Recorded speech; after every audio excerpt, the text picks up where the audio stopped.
Give me big old buckets of butter beer. Give me big old barrels of butter beer. Give me the drink I love so dear. And another round for my friend right here of the sweet old butter beer.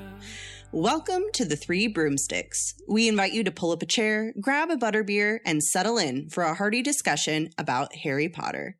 I'm Sierra Obermark. And I'm Irvin Capeman.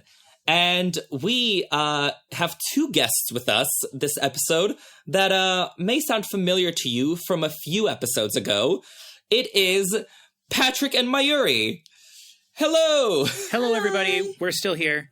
And one interesting thing I want to point out right away. Since we're recording this, we're just going to unveil the curtain right here. You know, there's no reason to keep any secrets from you guys. We trust you guys. You guys trust us.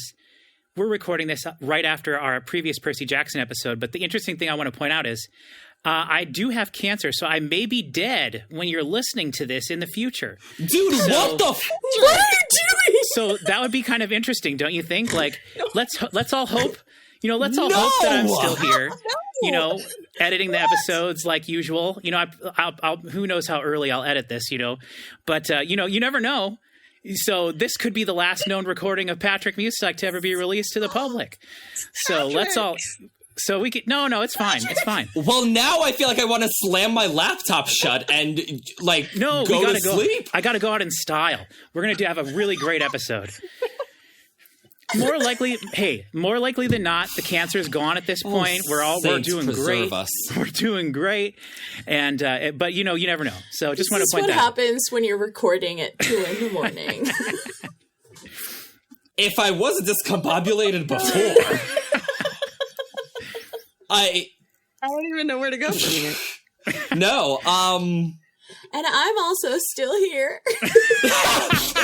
And we hope you two will still be alive when this episode comes out in a few months. I mean, you know, we could all be dead for all we know. I might get buried in a pile of Legos, but there you go. Hopefully surviving that. You still won't have your Legos all built by then, that's for sure. Or maybe you will. You'll have some new good ones to work on. I'll just give up making them and just keep buying more until I have fallen under a hoarding pile of Lego boxes. I am in so much debt. Why? Legos. So, listeners, if we sound a little bit loopier than usual for how early it is in the episode, that is because this is part 2 of an episode. We invoked Death Eater Protocol on our first episode crossing over with Harry Potter and Percy Jackson.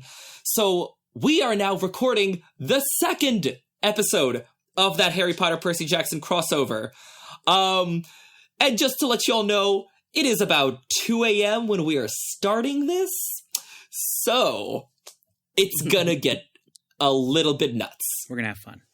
I think there may be some arguing based on the reaction I got before you got here last episode, Irvin, about how much I enjoyed the TV show.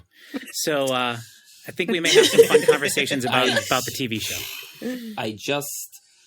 Anyway, so our guests are Patrick and Mayuri, who are hopefully all still alive.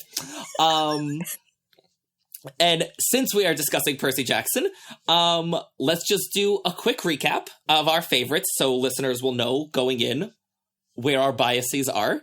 So, 3 of us rightfully say Titan's Curse is our favorite book because it's the obvious best one. Mayuri disagrees.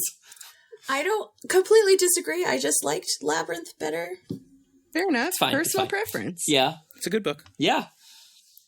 And our favorite characters, let's just do a rapid fire one. So for me, it's Talia with Luke, a very enthusiastic runner-up. Anyone, yeah. For me, it will always be Nico. I'm a big fan of Percy. And I combine all 3 of those with Percy, Nico, and Luke. There you go. Triple winners. Love it. So yes, today for episode number 33, we have gathered to continue discussing Percy Jackson and our fandom crossover with Percy Jackson and Harry Potter. So part 1 of this episode was episode 28. So we highly encourage you to go listen to that one first, just to get all our references and to hear all our thoughts on the various characters. That episode was mostly focused on sort of the overall world building between the two books and how the characters and their dynamics, compare and contrast and play out differently in these two worlds. So yes, give that a listen. I mean, you don't have to, but we'd recommend it. So spoiler warning, we are going to be discussing the first 5 Percy Jackson books. So that is The Lightning Thief, The Sea of Monsters, The Titan's Curse, The Battle of the Labyrinth, and The Last Olympian. We are going to also be discussing season 1 of the TV show and the musical adaptation of The Lightning Thief. So that is your spoiler warning. We will not discuss Heroes of Olympus or Trials of Apollo or the Norse series or the Egyptian series or whatever other mythologies Rick Riordan has written by the time this episode comes out. And we have some recommended reading because back in the day, I was a huge fan of the Lightning Thief musical. And so I wrote a lot about it. I interviewed the writer and composer, Rob Rokicki and Joe Trax. So I will just link to a page listing all those articles if you're interested. And we would just love to give a huge thanks to Shruka over on our Patreon, who continued to buy us this round of drinks at the pub. Woo, woo, woo. Woo! Thank you, Shruka, with the BOGO special drinks. Second round. If you would like to buy us a round at the pub and join Shruka in this highest honor, head over to patreon.com/3broomsticks. That's with the numeral 3 to sign up. We're offering bonus content, chats with hosts, on-episode shout-outs, lots of other stuff coming down the pipeline. So go ahead and check it out because we would really appreciate your help keeping the lights on at the 3 Broomsticks so that we can continue to talk about Harry Potter for a long time to come. And now, let us offer a toast to the comments on episode 30. This was the episode about the Harry Potter books as mysteries. Ooh. And y'all, I just listened to that episode like a day before we're recording this bit, and it was such a fantastic episode. Absolute joy. And now I was like, now I want to think about mysteries. I want to talk about Percy Jackson as mysteries. I'm like, it was great. Here we're going to raise our glass to Absent-Minded Raven, just as we did in part 1 of this Percy Jackson podcast. And Absent-Minded Raven said, following on from the concept that I think it was Sophia noted, the series ensures the reader doesn't feel daunted by the hero's brains, because while they solve a lot of the mystery, there's always something as part of the reveal showing that they were wrong about an important aspect of it. Sorcerer's Stone, Quirrell, not Snape, is helping Voldemort. Chamber of Secrets. A student is opening the chamber, but they're not the heir of Slytherin. They're being possessed by him. Prisoner of Azkaban, Sirius is after Pettigrew, not after Harry. Goblet of Fire, as mentioned, the evil plot is for Harry to win the tournament, not die during it. Order of the Phoenix. The dreams of the Department of Mysteries are not because Voldemort is obsessed with it, though he is, but because he wants to make Harry obsessed with it. Half-Blood Prince. Draco is behind the attacks, but he's being coerced. And Deathly Hallows. Dumbledore does plan for Harry to defeat Voldemort, but by sacrificing himself. End comment. So this was fantastic. In general, I loved rundowns of the books and, this kind of stuff. Mm-hmm. And we've been discussing it in the comments on the episode, and I encourage all you listeners to join in. But Sierra, what do you think? I think this is... I always really enjoyed this portion of the mystery part of each novel because it's something is just slightly twisted to what you think it is. You think that you've figured it all out or along with the characters, and the characters are so certain that you're so certain. And then it switches and, we missed something. How did we miss it? And I really like that in, I'd say almost all of these, if not all of them, you can go back after the reveal and like kind of work your way back through it, kind of like any other mystery. Any other good mystery. Yeah. and I being a very avid mystery lover, especially Sherlock Holmes and those types of things, I always like going back and figuring it all out and piecing it all back together. And especially if I kind of will annoy people sometimes when I'm watching movies that have like a twist or something that was there all along or something like that. I will often like go back in the movie and be like, wait, how did I miss that? And like find bits.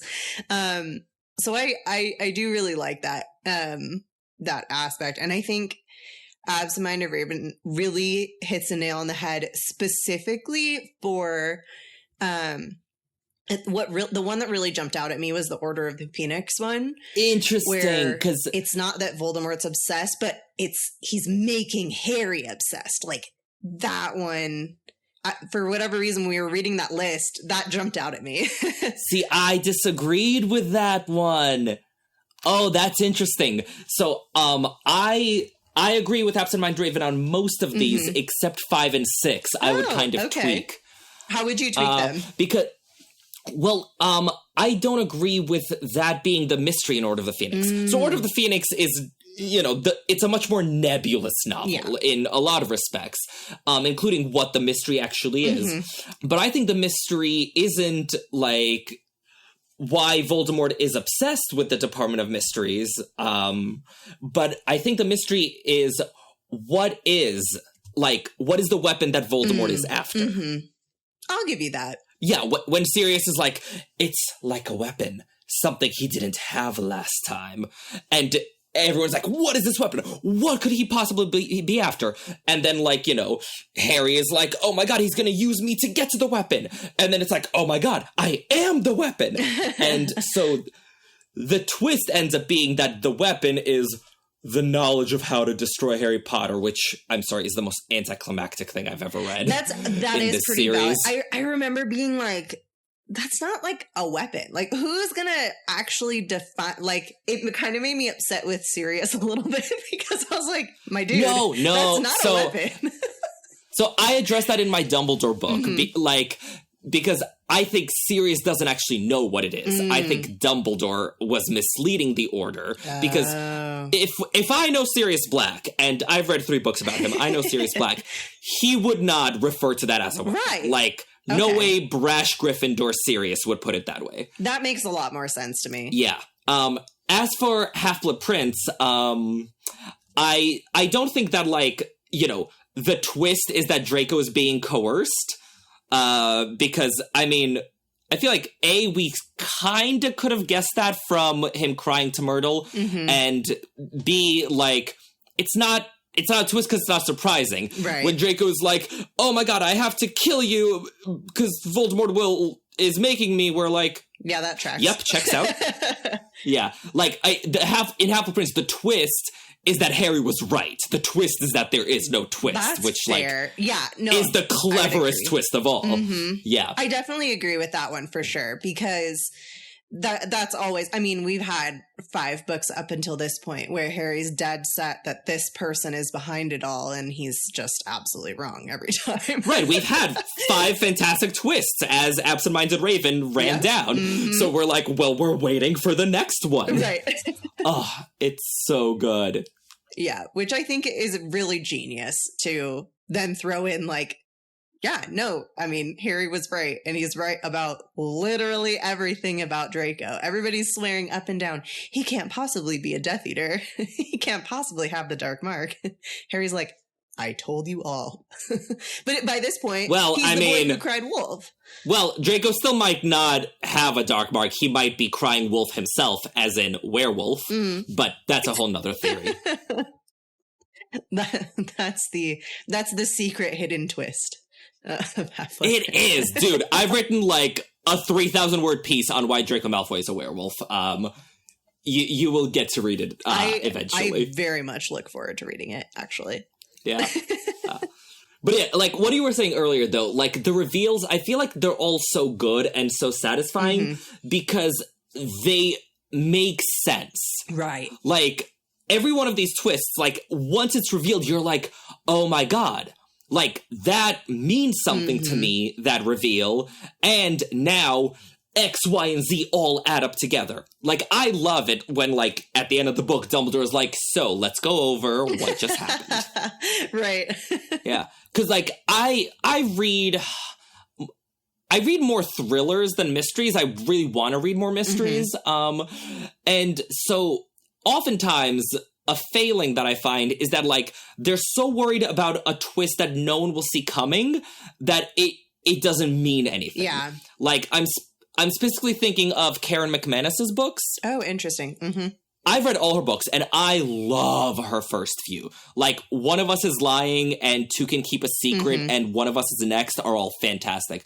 But then as she kept going, and she kept churning these out every, like, 9 months, she kept trying to, like, outwit her readers, and then got to the point where, like, the twist was just random. Like, you know, at the end of the book, they're like, wait, the gym teacher did it? The gym teacher that you totally mentioned earlier, I'm sure. Like, I like, in fairness, no, none of us did see that coming on account of what? We still don't see it. Yeah, I know there's been criticism of even Sherlock Holmes, a number of them, where it's like, well, let me tell you, you know, it's elementary that there was a speck that I did not mention earlier that I happened to see lying next to the, you know, it's a little bit circumstantial where you're not there in person, so you can't get all the clues. But that's why when kind of Sherlock Holmes is more adapted into a film or TV type, even if it's not like directly Sherlock Holmes, but like esque, they really have to try. And so I do like that. But yeah, I think in terms of like, especially the first 2 books, you can really go back and be like, oh, Quirrell was there. Oh, Quirrell, you know, that does make sense. Oh, rethink about that conversation between Quirrell and Snape. And now with this newfound knowledge, that completely makes sense, from both sides. And it's so cleverly written because the first time you read it, you're going, yeah, Snape is clearly threatening him. And then the second time you're like, Snape is threatening him, but for a good reason. and he's on the other side. And then with Chamber of Secrets, you just go back and you're like, yeah, they did mention that Ginny was upset about Mrs. Norris. They did mention that Ginny's been withdrawn. They did mention, you know, X, Y, and Z, all the clues, the spiders, the chickens, the et cetera, et cetera. Yeah. And so I think that those 2 especially are very satisfying when going back and like looking at all the clues again. Oh, and especially Goblet of Fire, just because like everything Crouch as Moody does is applicable to both, like both their motivations, and just like, rereading it is pure joy. It's really, an excellent one for sure. So thank you again, Absent Minded Raven, for the fantastic comment and all the discussion it created. Listeners, come talk mysteries with us. You know, come leave comments on that episode. Come leave comments on this episode about the mysteries in Percy Jackson. So, with that, let's get right back into our Percy Jackson discussion. And so on the last episode, we talked a lot of, we sort of skirted around the topic a lot of prophecies and choices and how the prophecies in the 2 series are different and how those differences inform so much of how the series plays out, both plot-wise and character-wise. So let's get into the prophecies of it all. First, let's talk about, like, sort of the differences in how the prophecies work. So in Harry Potter, the prophecies are presented as possibilities. Dumbledore says that there are plenty of prophecies that did not come true, in fact, and it's implied that the prophecies that are dark in the Department of Mysteries are the ones that didn't end up coming true. So, yeah, in Harry Potter, the prophecies are sort of the ones that are possible or likely to happen, but not necessary. And in fact, I wrote a trilogy of essays about how prophecies work in Harry Potter called The Point of the Prophecy and 2 other titles that I would remember not at 2 a.m. So I am going to link those in the recommended reading as well. Awesome. So yeah, whereas in Percy Jackson, the prophecies pretty much serve as guarantees. Like the way the prophecies are presented by the Oracle, it's like, no, the Oracle says it and it will happen. And that's consistent with Greek mythology, correct? Like that's all the other Greek mythology stuff I know of that is consistent with how the Percy Jackson prophecies work as well. Mm-hmm. Yes. And also consistent with Greek mythology, they're usually more, slightly more vague or ambiguous in terms of like what all they're talking about, which is how they get away with being guarantees. Right. Yeah, exactly. Yeah, I think because they're stemming straight from ancient Greek stories, there's a lot of, room for movement in the interpretation of what the prophecy is, but the prophecy will happen. It's just kind of a matter of how does that happen? And so, you get situations with Percy sitting down and counting, well, this fit this line and this fit this line, but I'm not really sure about the friend who betrayed me. I don't know. Oh, Luke, you have a pit scorpion for me? Cool. So yes, that tracks. It's like a checklist almost, and they have to find the things that fit that checklist. Whereas in Harry Potter, it's more like, well, you could follow that. It like gives Harry a choice to follow the prophecy or to forget about it. So it's really just kind of like, well, for Percy, things are going to happen no matter what. The real choice is like, do you go on the quest and find out what the checklist is or not? Whereas for Harry, it's kind of like, do you accept that this prophecy will come true? Or not.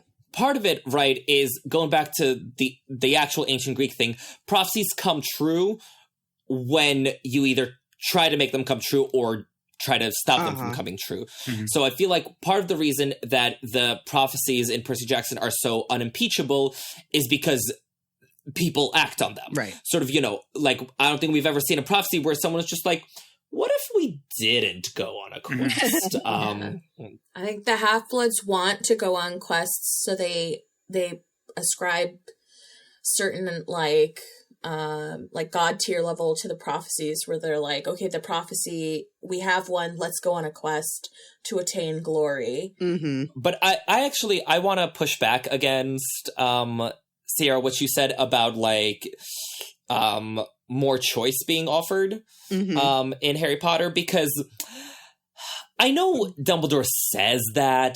I know that like there's a lot of emphasis placed on choices, but I actually think Percy Jackson offers much more of a choice than Harry Potter does, because I mean, yes, Harry has a choice, but also like the choice is like, so are you gonna fight back against this Dark Lord who killed your parents and is trying to actively kill you every year?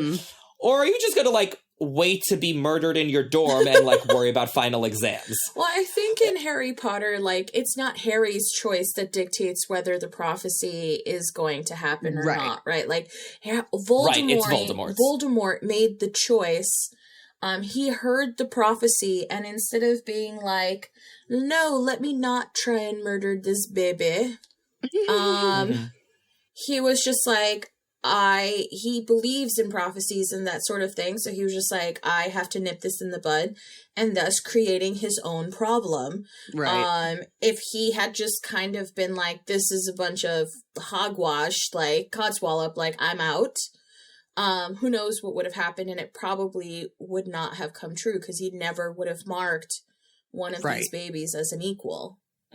Very true. Yeah. I do think that, like, the prophecy coming true is driven by more of a choice in Harry Potter than in Percy Jackson, where, like you said, in Percy Jackson, it's just like the prophecy dictates the journey, but not the reason. Yeah. And in Percy Jackson, they can almost manipulate the quest or the prophecy to fit what it could mean.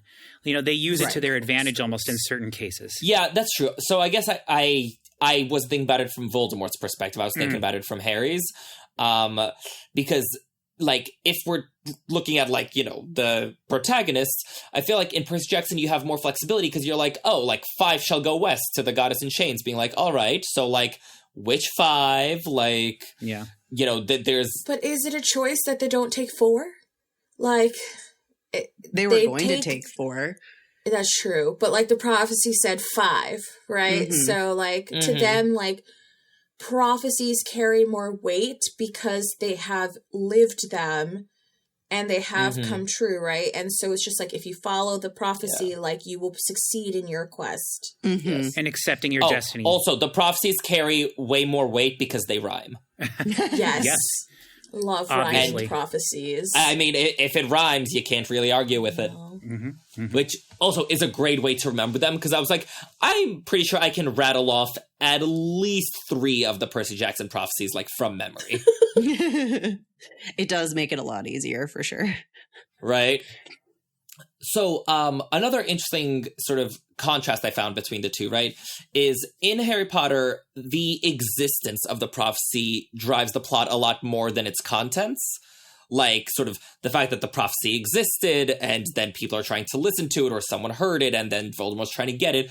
Like, sort of, what's actually in the prophecy, let's be honest, doesn't matter that much. They're like, oh, Harry and Voldemort are going to kill each other. Ooh, who saw that coming? Whereas, like, the whole Voldemort trying to get the prophecy, and the Order defending the prophecy and all that, and the fact that the prophecy existing in the first place is what, you know, sent Voldemort after Harry and all that. It's the very fact of the prophecy existing that matters. Whereas in Percy Jackson, like you said, it's the contents that are the driving force of the, like, you know, if the Oracle said 5 people, then I guess we're getting 5 people. Well, and the concept of the prophecy isn't really introduced in the Harry Potter books until much further in the series. I mean, Percy Jackson immediately, they're sent on a quest right away. And so in Harry Potter, we get a lot more time to establish the world and rules that have nothing to do with prophecy whatsoever. And then when it is brought into the story, it adds an extra layer of something that has been happening behind the scenes the whole time. We just didn't know about it. And so it has a different meaning. And then knowing the storytelling device of basically telling you what has to happen and then having the characters interpret it certain ways, having it be introduced so late in the Harry Potter series, like I said, it adds an aura of, like, mystique and stuff to the books as they were getting more mature. Whereas in Percy Jackson, it's almost like an episode of Dora the Explorer, right? You got to go to you get the map, you got to go to the fountain of whatever, and then the something of the whatever, and then the something of whatever. And it's just introduced right away as a core fundamental way to tell the story. Yeah, it's part of just, like, it's introduced as part of the quest, right? Like, you can't go on a quest without a prophecy. Yeah. Which I guess it comes down to the genres of the two, because even though both are, like, middle grade fantasy, Harry Potter is much more of a mystery story, whereas Percy is much more of an adventure story. Yeah. So with an adventure, you need something to sort of, like, propel and guide the adventure. Right. Yeah, and I think we said it before, like, the existence of the prophecy is what propels the story forward. Like, kind of the contents of the prophecy are not really even that important. The fact that it exists drives all the characters in a different way. And even the fact that Harry didn't know to a certain point even drove his actions, right? Like, how different would life have been if Harry knew there was a prophecy? Like, that's what Voldemort wanted. Right? Like, how different would that book have played out if he doesn't need to know the contents. Like, the contents are not important. Right. To the storyline of the 5th book. The fact that there is something that Voldemort wants, because Voldemort put importance on the contents, which didn't rhyme, so wasn't as cool. Right. Well, and also, I mean, even if you're thinking of not even just the larger prophecy in Harry Potter, but the smaller ones, you know, it will happen tonight. Servants shall set out and rejoin his master and all that. That's another one where if Harry didn't hear it and go, oh, gotta figure it out, gotta stop. Would anything have happened? Right. Me. Pettigrew wouldn't have been there to it's like all those situations wouldn't have lined up for that to happen for sure. They're kind of self-fulfilling. I'm doing the full Hermione hand right now. Yes, Urban. So, thank you, because this is exactly what I wrote about in my prophecy articles. So, the way that prophecy works, right? The Pettigrew prophecy, Harry does not act on it in the slightest. Sort of Harry hears about it, forgets about it, and then like a day later, he's like, "Oh, Professor Dumbledore, Trelawney said something weird the other day." Is it like none of his actions are in any way impacted, which I found perplexing because the first prophecy, the main prophecy in Harry Potter, it's so much like hearing it and it existing is what sets things in motion. So I'm like, what's the point of the Pettigrew prophecy? Like, sort of, who does what based on it that caused it to be delivered?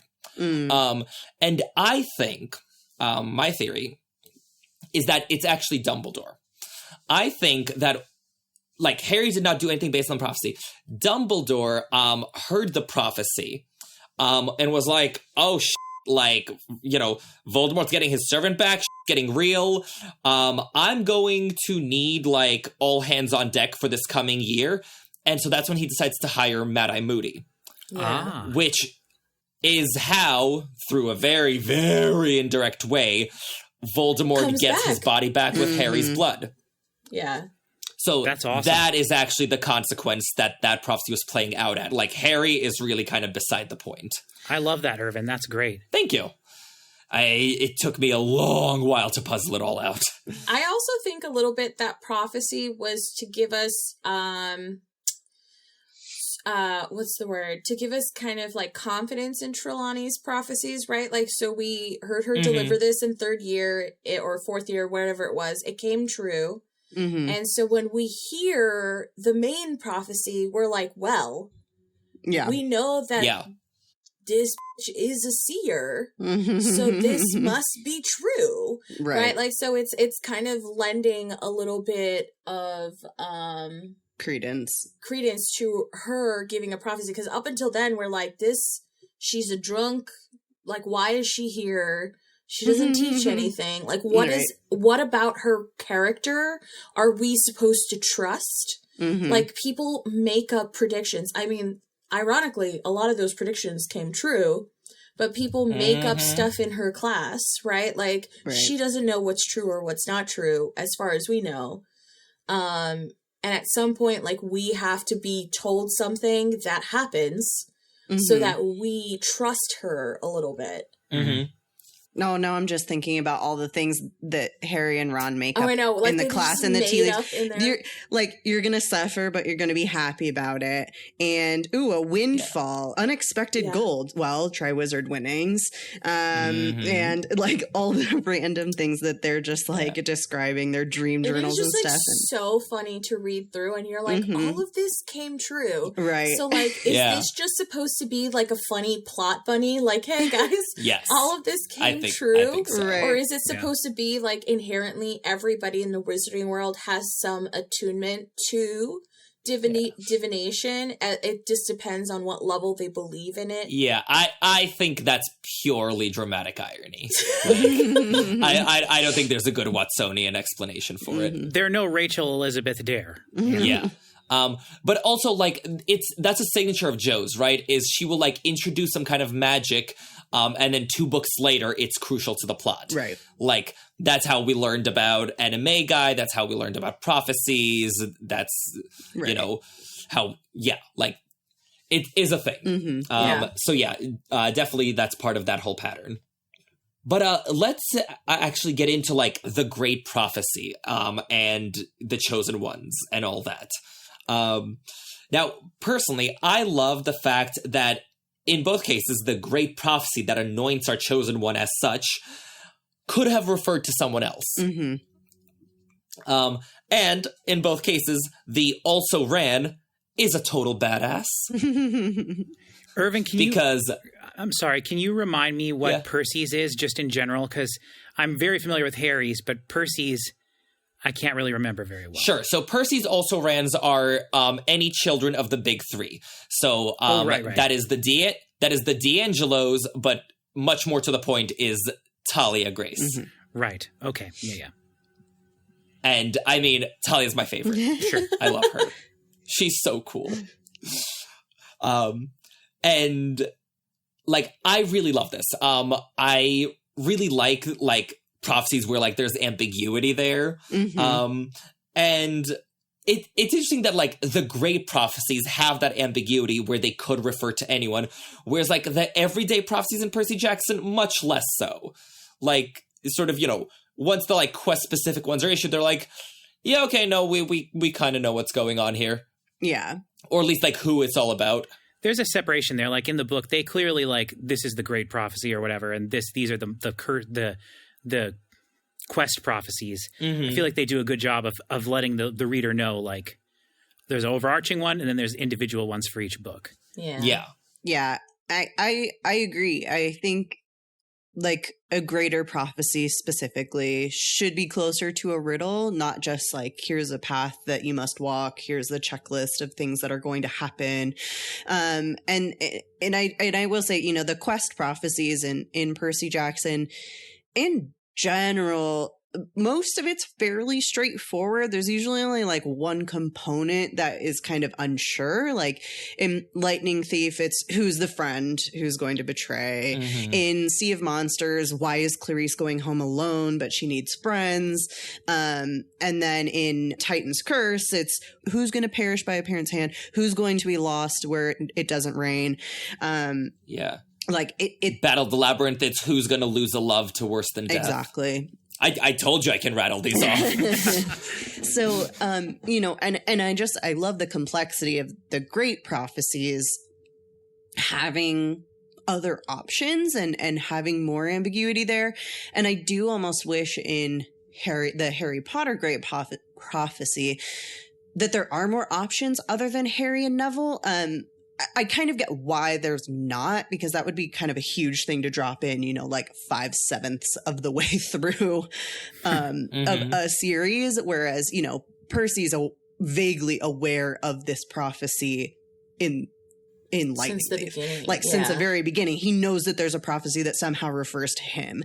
So like, and there are hints along the way that maybe it's not just him until, you know, more information's revealed. But there's actually a really cool theory that there are several essays on, including I think one by Absent-Minded Raven, where the prophecy in Harry Potter could have also referred to Draco Malfoy. Yeah, I've seen that mm-hmm. because I actually really do enjoy that, because it's just like it would have added such a like a layer of depth to the story that it's not just Harry and Neville. There's also Draco.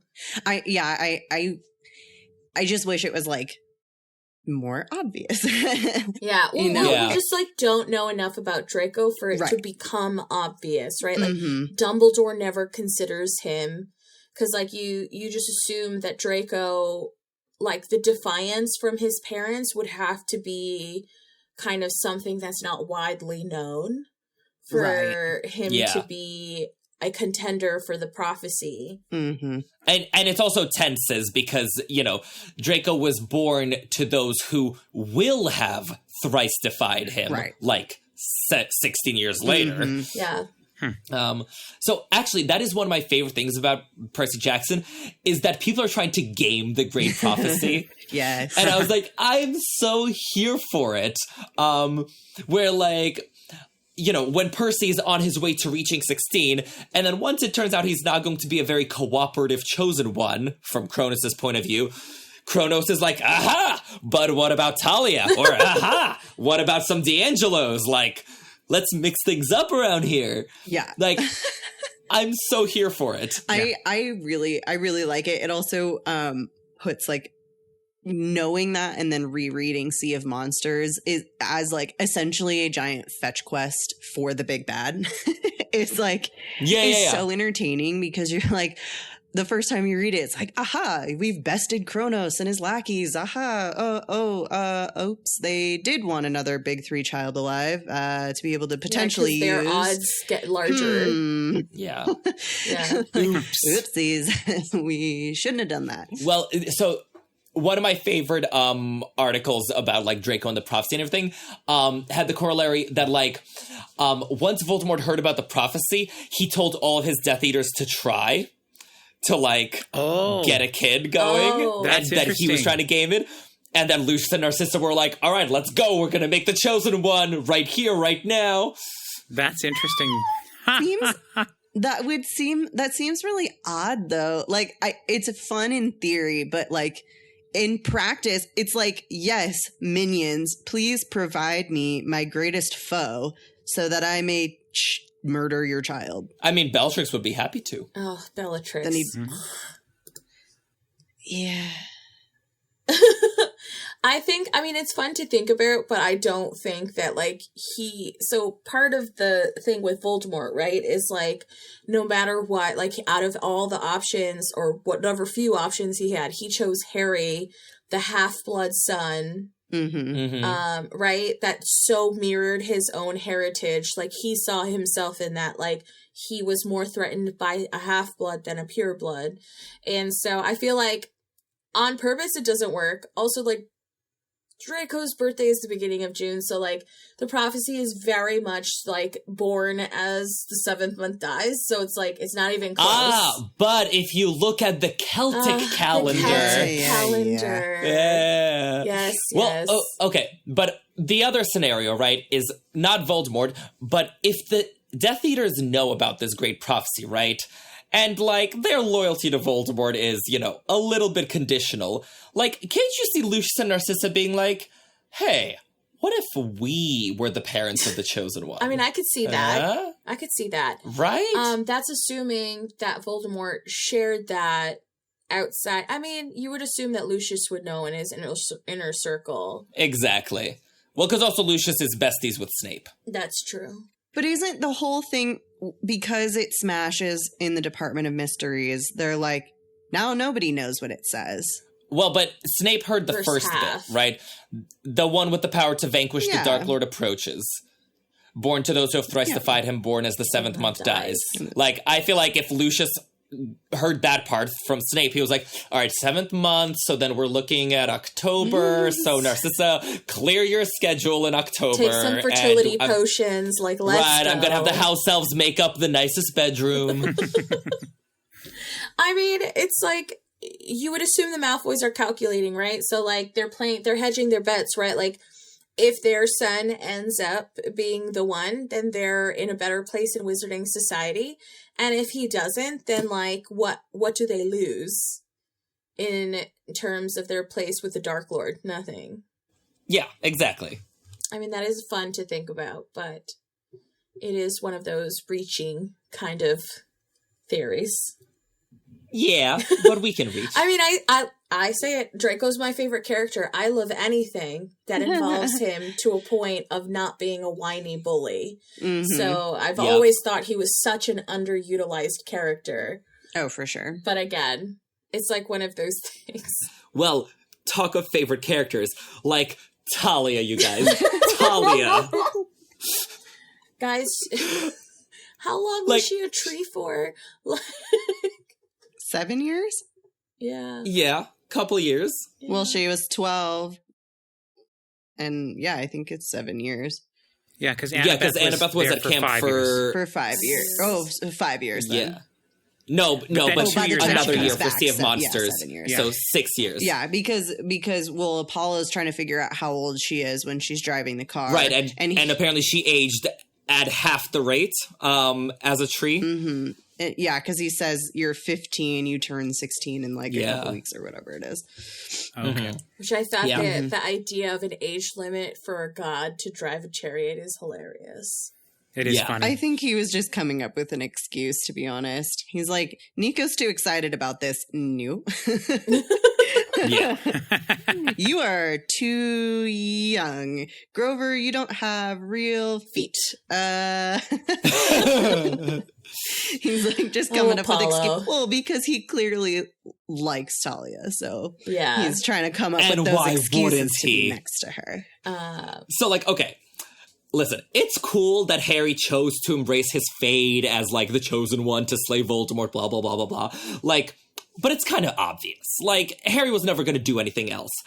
Like, I love that in Percy Jackson, we saw both, right? Like, we saw that Percy embraced his fate and that Talia walked away from it. And I was like, that is so cool. Mm-hmm. Like, you know, in the genre of middle grade fantasy, we are surrounded by Gryffindors who will die on every hill and will take on every noble cause and will be like, yes, I'm here to save the world. And, like, I love that we had, like, you know, a secondary lead character just, like, walk away where she's like, you know what? I don't trust myself to make the right choice, so, like, I'm gonna do this thing. I'm gonna peace out. Be a hunter. Like, mind-blowing. Like, it's a big reason why I love Titan's Curse so much, because it's peak Talia. Mm-hmm. Like, think how cool it would have been if, like, Neville had that chance. Yeah. And Neville was like, you know what? I'm gonna let you be the chosen one, and I'm gonna go, like, lead Dumbledore's army and kill all the Death Eaters. Cool. Yeah, that honestly would be really cool. For it to be not just one person's decision, but like multiple people had to make a concrete decision about this prophecy in order for there to be a real chosen one.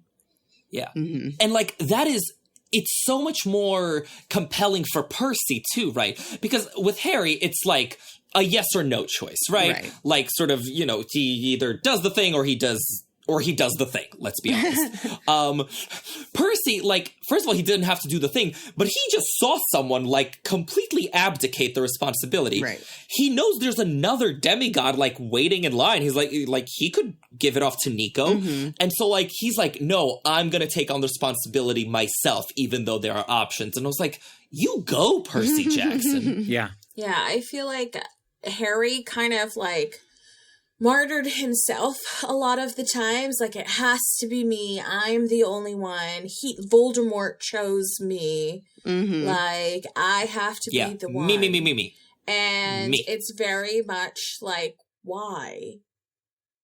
I always love the theories where, like, what would happen if you drop, like, a nuke on Voldemort? Like, if Harry pushed the button, would that also complete the requirement of the prophecy? Yeah. Sure. I mean, if he vanquished Voldemort, it never specifies how he has to vanquish him. Yeah. So, and I mean, the book kind of leads us that way, that it is Harry. Like, I don't know about you, but, like, when the whole Horcrux reveal, it like kind of built up in the last couple of books where you're just like, there's something not right. Like, we learned about Horcruxes. Why does it have to be Harry? And I don't know, like, it was surprising, but not shocking. And I don't know if that makes sense, where it was just like, okay, we got to this place. I get it now. Mm-hmm. But, like, even just Harry's attitude up until that point, like, I must go into the forest and sacrifice myself. Like, there are no other options. As Grace would say, for Harry Potter, it is always sacrifice a clock. Yes. Right. Sacrifice a clock. But whereas, like, I do like that kind of, like, where Percy actively saw, like, there are other options for him. He doesn't have to be the one. And was like, you know what, like, I want to put this to bed. Mm-hmm. Like, not just for myself, but for all the other kids. Yeah. I feel like both are, for sure, both are noble sentiments, but I feel like even though Harry, I feel like, has fewer choices, he still makes, you know, the same decision that Percy ends up making as well, within reason, I guess. And it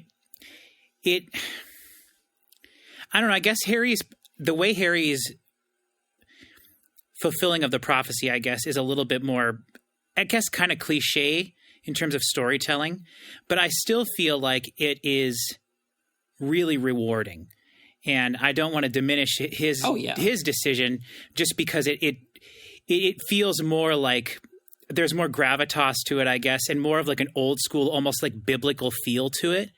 And whereas Percy's is more, it feels like the conclusion to a great Greek epic. You know, it feels like how it should feel, fun almost in certain ways.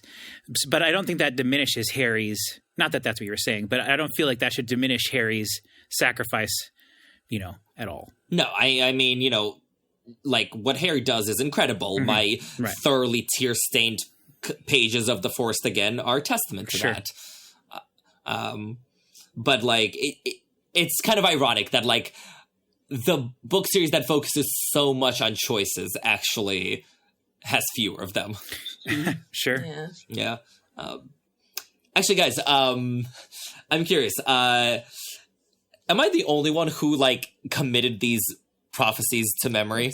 Like, I don't remember any of them at all. I did like originally. I could quote them all. I've got some of them, but I've since lost a little bit. Google has boiled my brain a little bit. I don't often memorize things anymore. It's not even that I meant to memorize them. It's that, like, as I was reading it, I always kept flipping back to the prophecy, trying to, like, figure it out along with the characters. Yeah. Which, like, isn't it the best feeling when you figure it out and you're like, aha, I've cracked it. And then 2 pages later, Percy's like, so that line obviously means, I was like, oh, they figured it out. I mean, you figured it out 2 pages before. I did. That's really the key. All right.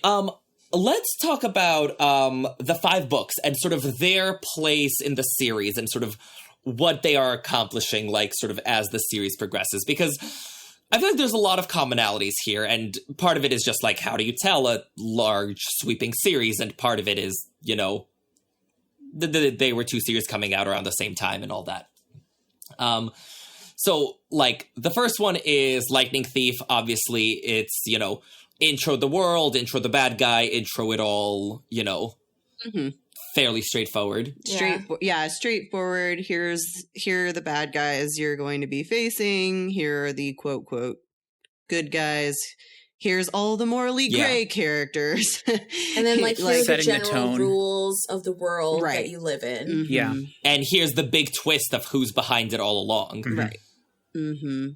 Yeah, which I like. Lightning Thief is the only one with like a really big twist of that sort. Yeah. Whereas, in Harry Potter we get a lot more of those. Yeah. But like that said, like the twist that it was Luke, I was like, I died when I read that. I was like, shut up! I think I yelled at my book. Yeah, I was very upset. I was like, not Luke. I was like so invested in Luke during the first book. Right. Well, because he's so likable. Like he's so charismatic. Yeah. So book 2, I feel like in both series, book 2 is kind of the redheaded stepchild of the series.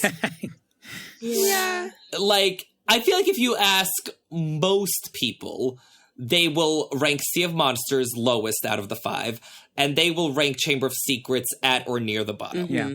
I just very specifically remember being really disliking Tyson for such a large portion of the book. And eventually he grew on me. But yeah, that was my big takeaway from that book, was it felt like a little bit of a slog. And for me personally, this is so stupid, but living in the middle of the United States, just the concept of like being out on the water and being on beaches and like, which I mean is such a big part of Percy Jackson, obviously being the son of Poseidon, but having it be like on the ship and it was just such those concepts are so foreign to me in real life that I felt really disconnected from the book in a way I didn't feel with the other books where they were traveling more around the United States.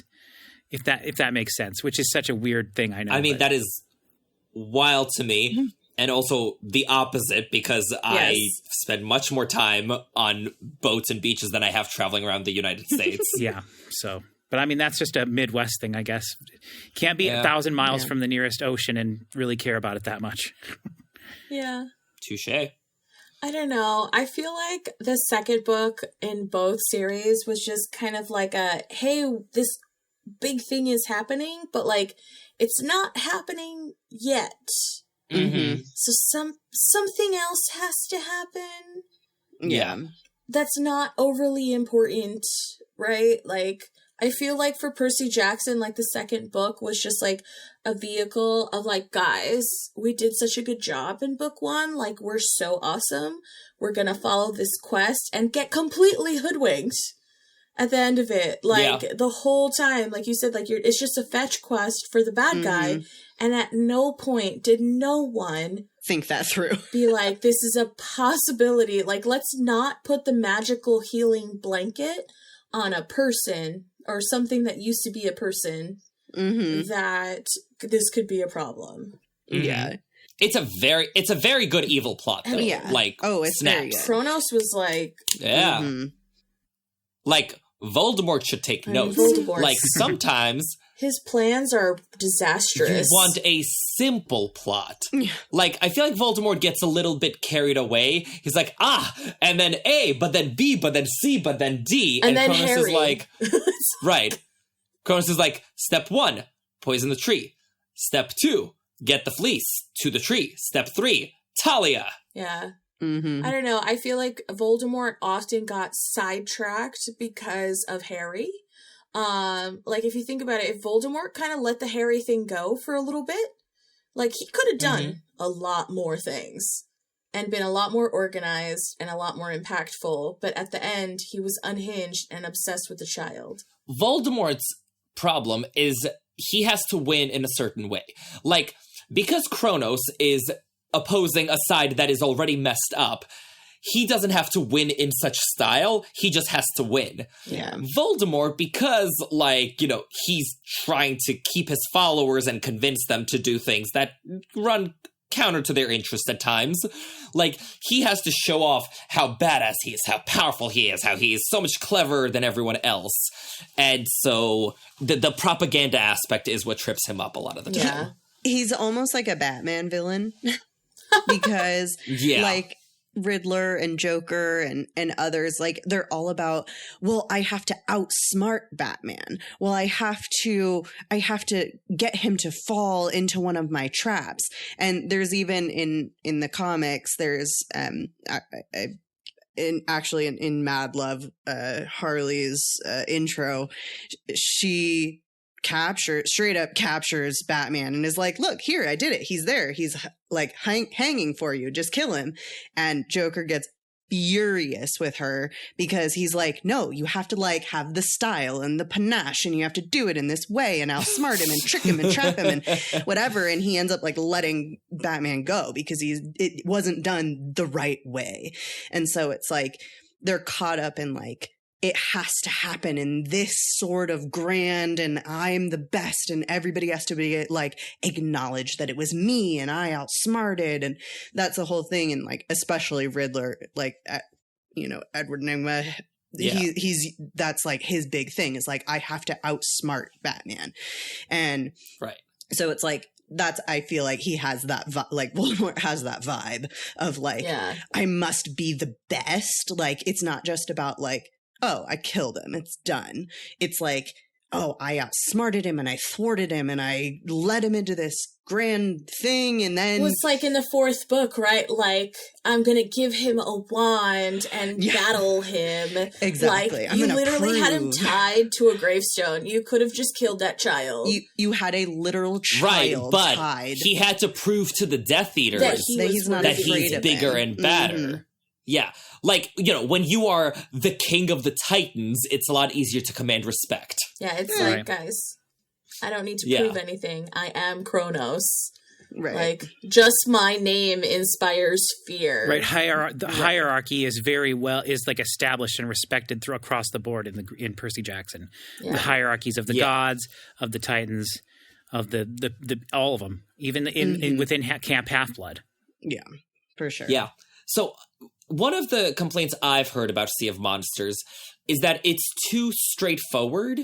Like, we talked about this in the last Percy Jackson episode, but like one of the fun things is like the twists on the gods and mythology and all of that, and how like, you get like a figure here and a monster there.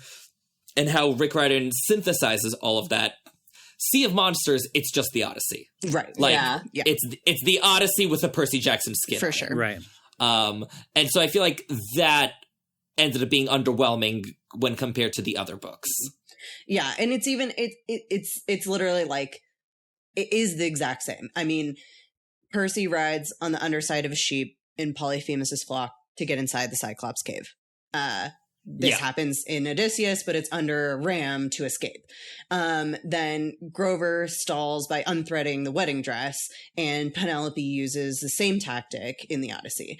And it's like everything is specifically, they even at Cece's spa and resort, there's like it's the same thing. They have the drug that makes it impervious, and like, you know, like Odysseus's men, Percy is cursed by Circe. It's like all the exact same things. So it's like, it's interesting.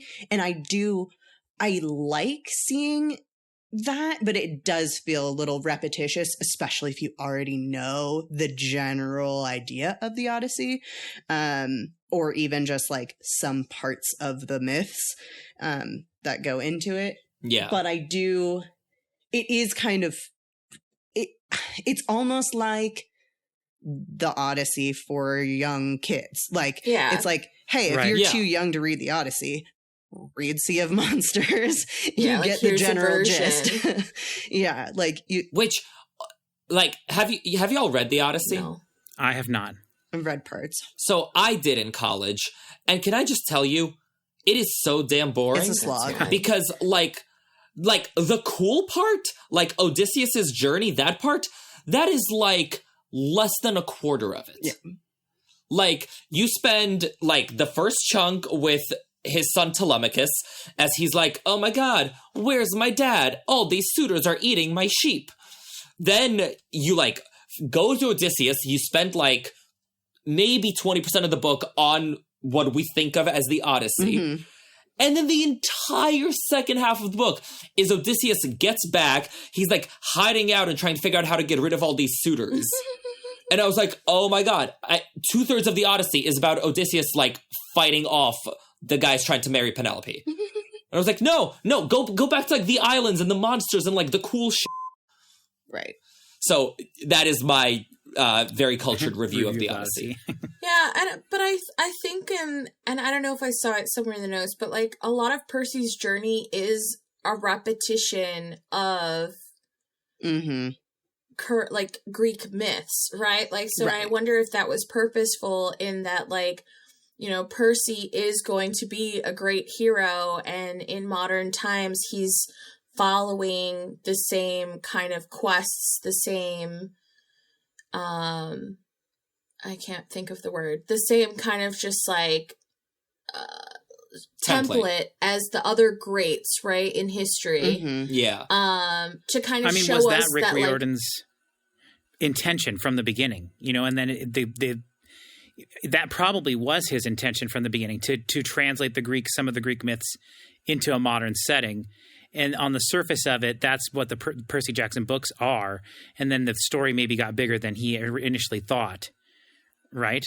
I mean, isn't that how... See, but I don't think his intention was to translate, like, myth by myth. Yeah. Oh. I think, like, it was to translate, like, mythology collectively. Yeah. Which is why most of the other books are just, like, you know, you take, you know, a bit from Perseus' story, a bit from Theseus' story, Achilles' whole, you know, tendon thing. Which there's a small part of that before they go on the quest, because they have like the Stymphalian birds and the Colchis bulls and the Hydra, and you know, those things are fought by Hercules and Jason instead of Odysseus. But that's basically it. I mean, everything else is straight, you know, Odysseus' story. But the other parts I think are more like the spirit of what the rest of the series is. It's like a little bit from here and a little bit from here, because all these things still exist and we still need a hero to fight them, but we don't have Jason anymore. We don't have Hercules anymore. So we have to find somebody who can step into their place. So I think Yeah. It's ironic, right? Because Luke was so salty about having to repeat a quest. He's like, yeah, I had to get an apple from the Hesperides. Right. Like, been there, done that, no one cares. And then ironically, that's why no one likes Sea of Monsters. Yeah. Yeah, because it's the repeating of a quest. But yeah. I personally, I don't object to Chamber of Secrets. Like, I like it, you know, as good as any Harry Potter book. But I do agree Sea of Monsters is the weaker one of the 5. They both feel like side quests. Yeah. Like, in terms of the main plot, they both feel kind of more side questy of like, hey, go do this whole thing. And it doesn't, the only like exception is that the very, very, very last thing that's revealed actually does affect the plot. Yeah. You know. But you had to get through a whole book to get there. Exactly. It's like side quest, side quest, side quest, side quest. Oh, wait, that's a Horcrux. Oh, wait, there's another child of the big 3. Like, that you have to get all the way through. And then it's like, there's one thing that will affect everything else going forward. But until you get there, you're kind of like, what are we doing? Yeah. Because they don't really set the villain forward or back too much, really. Like, even though Talia has returned, that doesn't necessarily guarantee that she's going to be on Cronus' side. That's still like an in-play situation. So, yeah.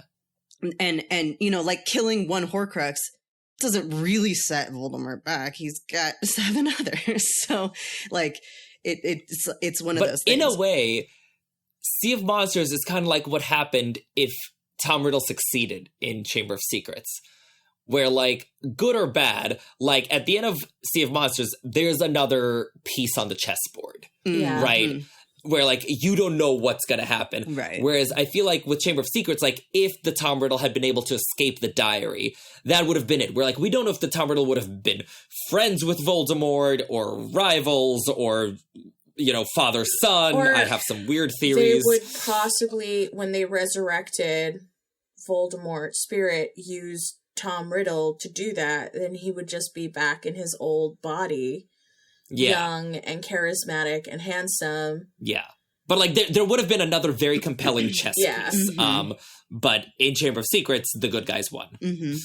Should we talk about the best book by far? Prisoner of Azkaban? Titan's Curse! Oh, Pretty much. guys, Titan's Curse is just so good. It was so good. It is the only Percy Jackson book to make me cry. But, like, when Zoe dies at the end, I straight up bawl every time. Yeah. Ugh. It is very intricately well written, I would say. Yeah. So I feel like Titan's Curse is where the Percy Jackson series grows up. And so in that, it's a parallel to both Prisoner of Azkaban and Goblet of Fire. I feel like those are the two that people say are the ones where the Harry Potter series grew up, sort of depending on what you're zeroing in on. And I think both are the Titan's Curse parallel because, like, one is book 3, but the other one is the middle book. Right. So. Right. They both apply. But yeah, so, like, Prisoner of Azkaban, like, the Pettigrew reveal, like, that's what I often hear is where the series grew up because, like, damn. Well, it's just like you think about something so innocent as a pet that you grew up with and is actually a man that has been sleeping in your bed. It's so disgusting. It's just horrifying. Horrifying that something that's seemingly so innocent was just so wrong. And I think, like, that's the moment where it's just like, well, my 10-year-old cousin, she is reading it, and I asked her, I love this child. She sent me a text asking me for questions so that she can understand the book better. I know. I was just like, this is your friendly reading, and you're asking me to make you write a book report? Like, I don't get it, but love it. You do you. Child after my own heart. She loved them so much. 10 years old, ripped right through them. And I asked her about the prisoner of Azkaban. And I was like, what was the most shocking thing? And she's just kind of like, the rat was the bad guy. Like, and it's funny because, like, throughout the books, they kind of just, like, point to, like, how Hermione's cat killed the rat. He doesn't like him. And you start feeling bad for the rat. For Scabbers. For Scabbers. And you're like, oh, poor Scabbers. Like, you know, Crookshanks, this horrid cat, is always after him. And, like, he goes missing. And then you're just like, what? Yeah. But the other big thing about why Prisoner of Azkaban is the one where the series grew up is it's the first one with a qualified happy ending. Yeah. Like, you know, we still end up with, like, generally, like, good vibes. You know, Sirius is saved, Buckbeak is saved. But Pettigrew gets away. Sirius has to go on the run. Lupin is, well, quits, technically. And, like, the first two were such thorough, unqualified victories. Like, you know, the bad guy is defeated, Quirrell is gone, Lockhart is gone, Gryffindor wins the House Cup, like, all is well in the world. And Prisoner of Azkaban, it just ends with this, like, melancholy. Yeah. Mm-hmm. It's like we had a happy ending and it got ripped away. Right. Exactly. And Goblet of Fire, of course, is where the series grows up because there's death and Voldemort comes back. Right. Dedrick. Right. Poor Dedrick. Meow, meow.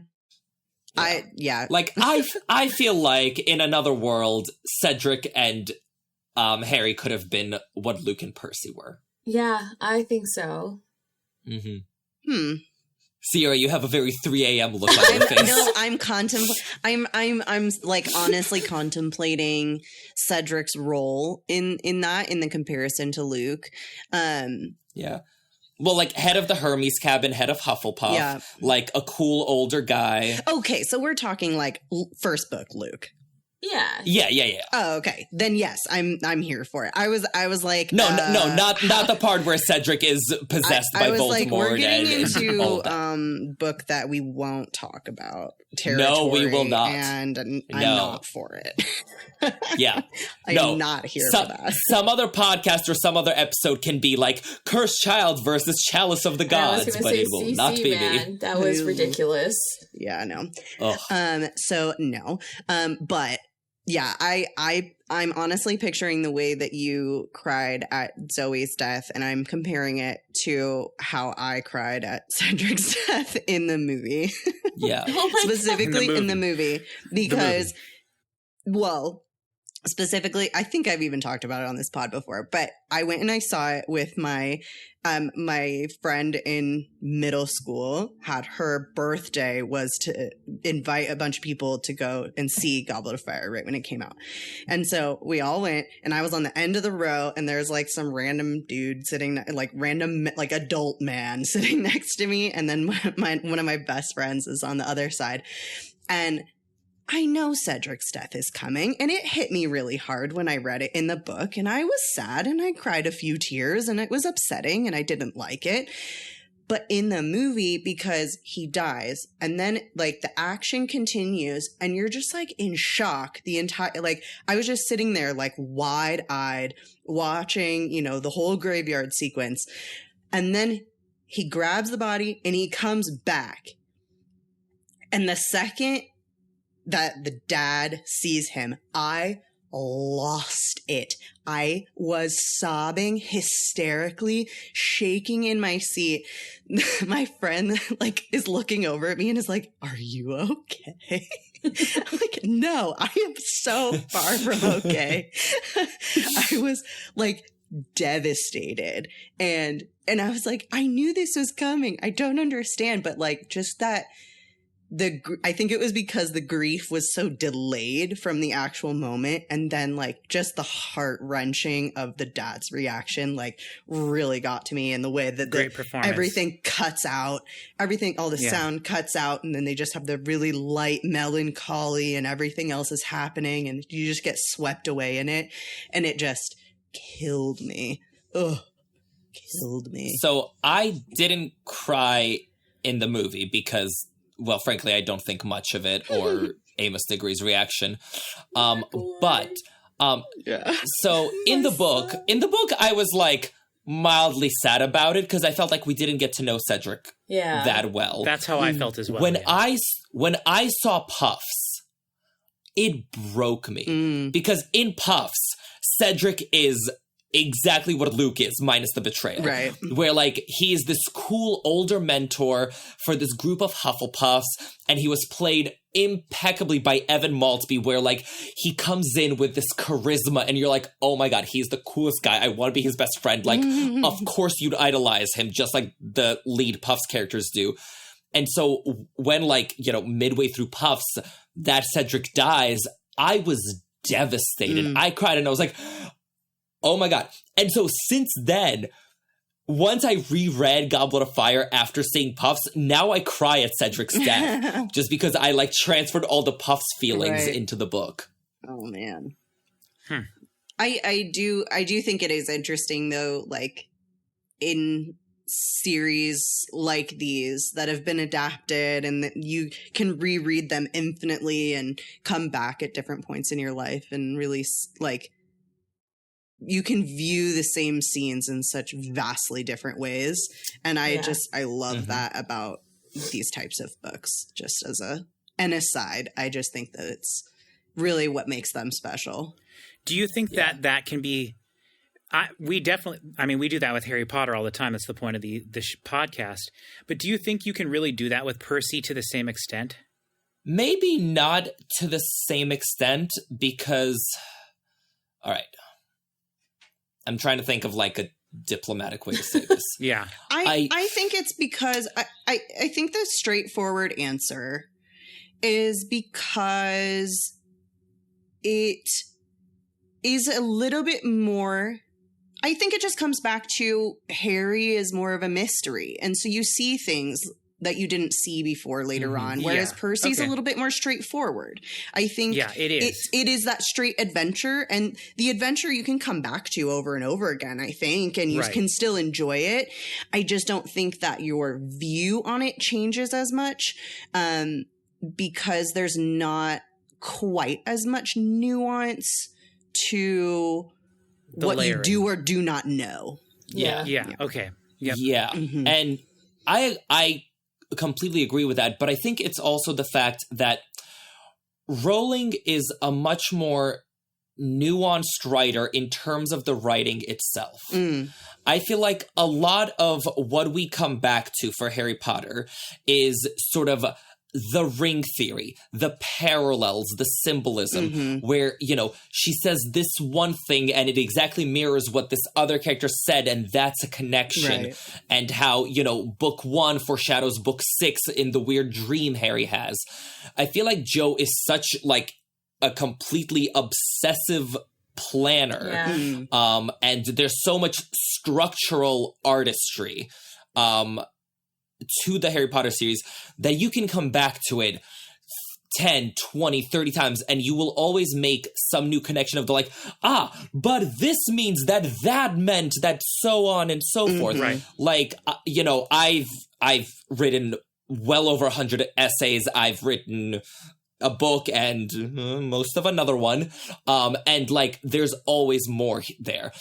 Percy Jackson, and I am willing to be corrected if I'm wrong, if our listeners can say, like, no, like, every word has nuance and meaning and symbolism. But I think Percy Jackson tells a very good, very effective story. I think, you know, because that's what Rick Riordan is focused on. Like, he was focused on a story that was fun, that was exciting, that, like, you know, accessible. That was a blast for people to read and like and enjoy, which is a huge testament, like, that he did it. So they're slightly going for different things, and I feel like, at least for me, Harry Potter's lends itself better to lots of rereads. I feel like with Percy Jackson, I've reread them, like, I think 5 or 6 times, and, like, it's been a lot of fun and I've always enjoyed it very much. Harry Potter, I think I'm up to 17 and, like, I'm gonna keep going. I think also Riordan really, like, just kind of almost set the stage with the initial 5 and where his, like, parallels and little nuances and stuff come in is when he brings them into the subsequent series. So I even, as I was rereading Titan's Curse earlier today, I actually noticed something that Nico says that happens in the Magnus Chase series, where this is not a spoiler per se, but just that he mentions that he wishes that they could fight and die and come back again and again and again in practice. And in Magnus Chase, that happens because they can, for reasons they can. I feel like it's one of the reasons I love the musical so much, and I kept coming back to it because I feel like the musical does have those layers. Because I've seen the musical 13 times. Wow, and I listen, big fan, and like we will get into it, but because there are several layers, right? First, there is just like the story you're telling, the Lightning Thief and all that. There's all the Easter eggs planted to Percy Jackson, also to future books. Like, you see Bianca in the Lightning Thief musical. One of the deleted songs has a reference to the last Olympian standing. And I was like, I see what you did there. So like, there's the Easter eggs to look for. Yeah. But also, Rob Rokicki, the composer, is a master of the reprise. Like, there are so many reprises within the musical where later songs are callbacks to earlier ones, but sung by different characters. Like, Ares does a reprise of one of Clarice's songs to show, that they're related. Luke does an amazing reprise of Percy's song that, like, we'll get into all this when we talk about the musical, but I feel like finding all those callbacks, like I keep listening to the songs and being like, oh wait, that's that line and that melody from that other song. And because you have so many people on stage that you can be like, oh, what's Clarice and Chiron arguing about in the corner of the stage there? Like, so yeah, the musical lent itself well to that. In my view. Well, then this is my chance to encourage you to read subsequent Riordan stuff, because there's a lot of callbacks. Percy shows up numerous occasions. Like, there are a lot of references. People are related in weird ways and all sorts of stuff. So, I mean, it's called Magnus Chase. But is there a good story told? Yes. I think so too. Yeah. I really enjoyed the other books. I will say I enjoyed reading the other books as an adult because they were more nuanced and I could see the callbacks, whereas the original 5 books, like, you read them and you read them, like, that's it. Yeah. Like you were saying, they don't really lend themselves to rereads in the sense that people reread the books for like more information, to see the foreshadowings and stuff like that. And I wonder if that's just the way he wrote them, because he originally maybe had just like the 5 books, but as those series expanded, he was calling back and planning ahead. I call it like the red string photo wall situation.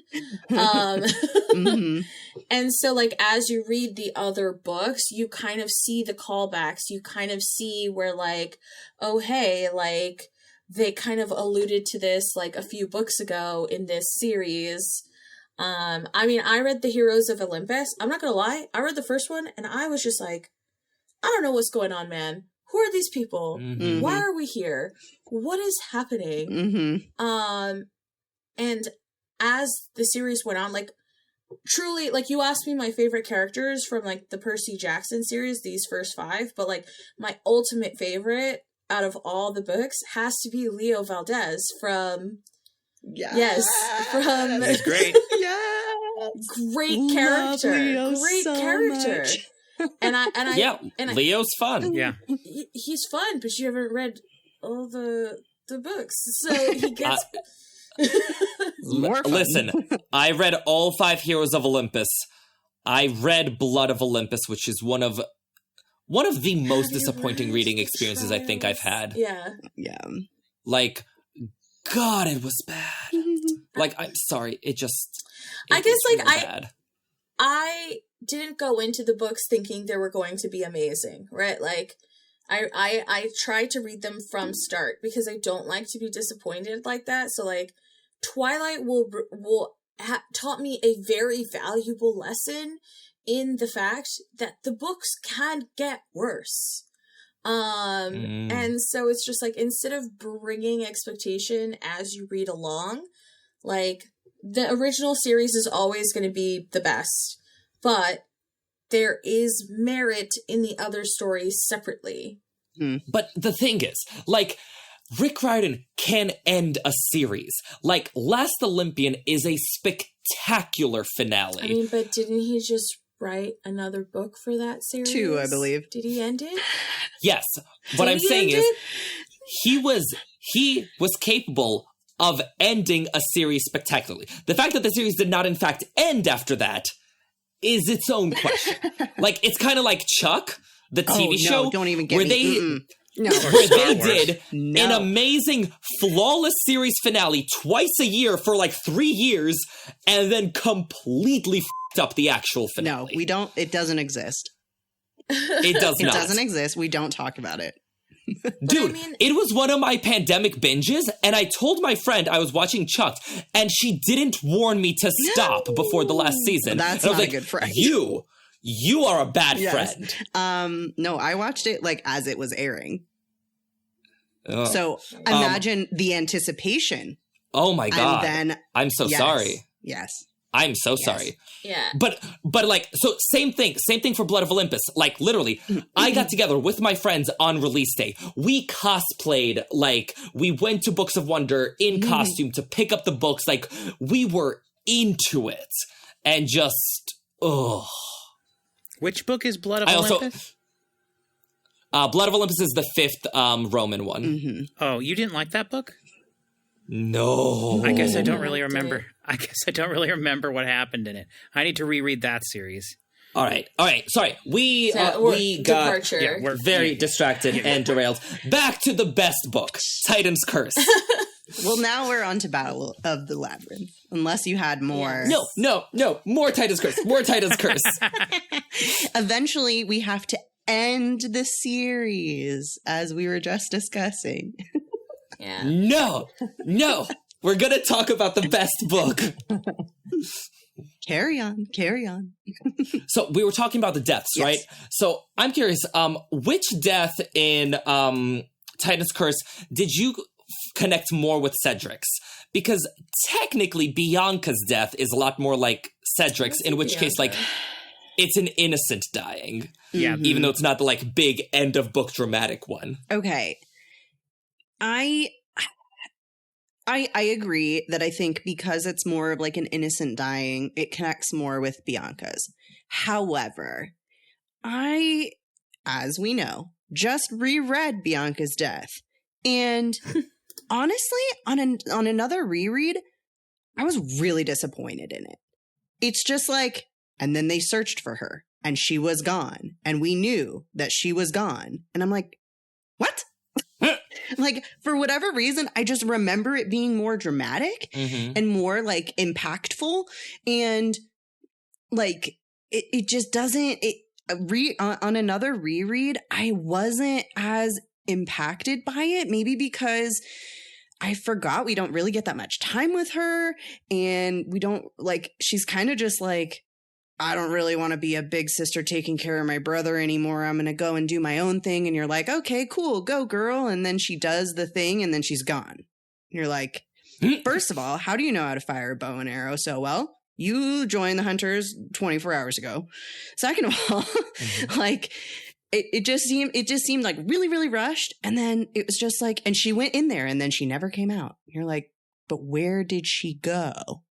How Kinda is like she Sirius. dead? Like, yeah, it's more of like a serious death where it's like, but it doesn't make like, but why? But why is she dead? Like, how do you know she's dead? Like, she's just gone. You don't have a body. You didn't see anything happen to her.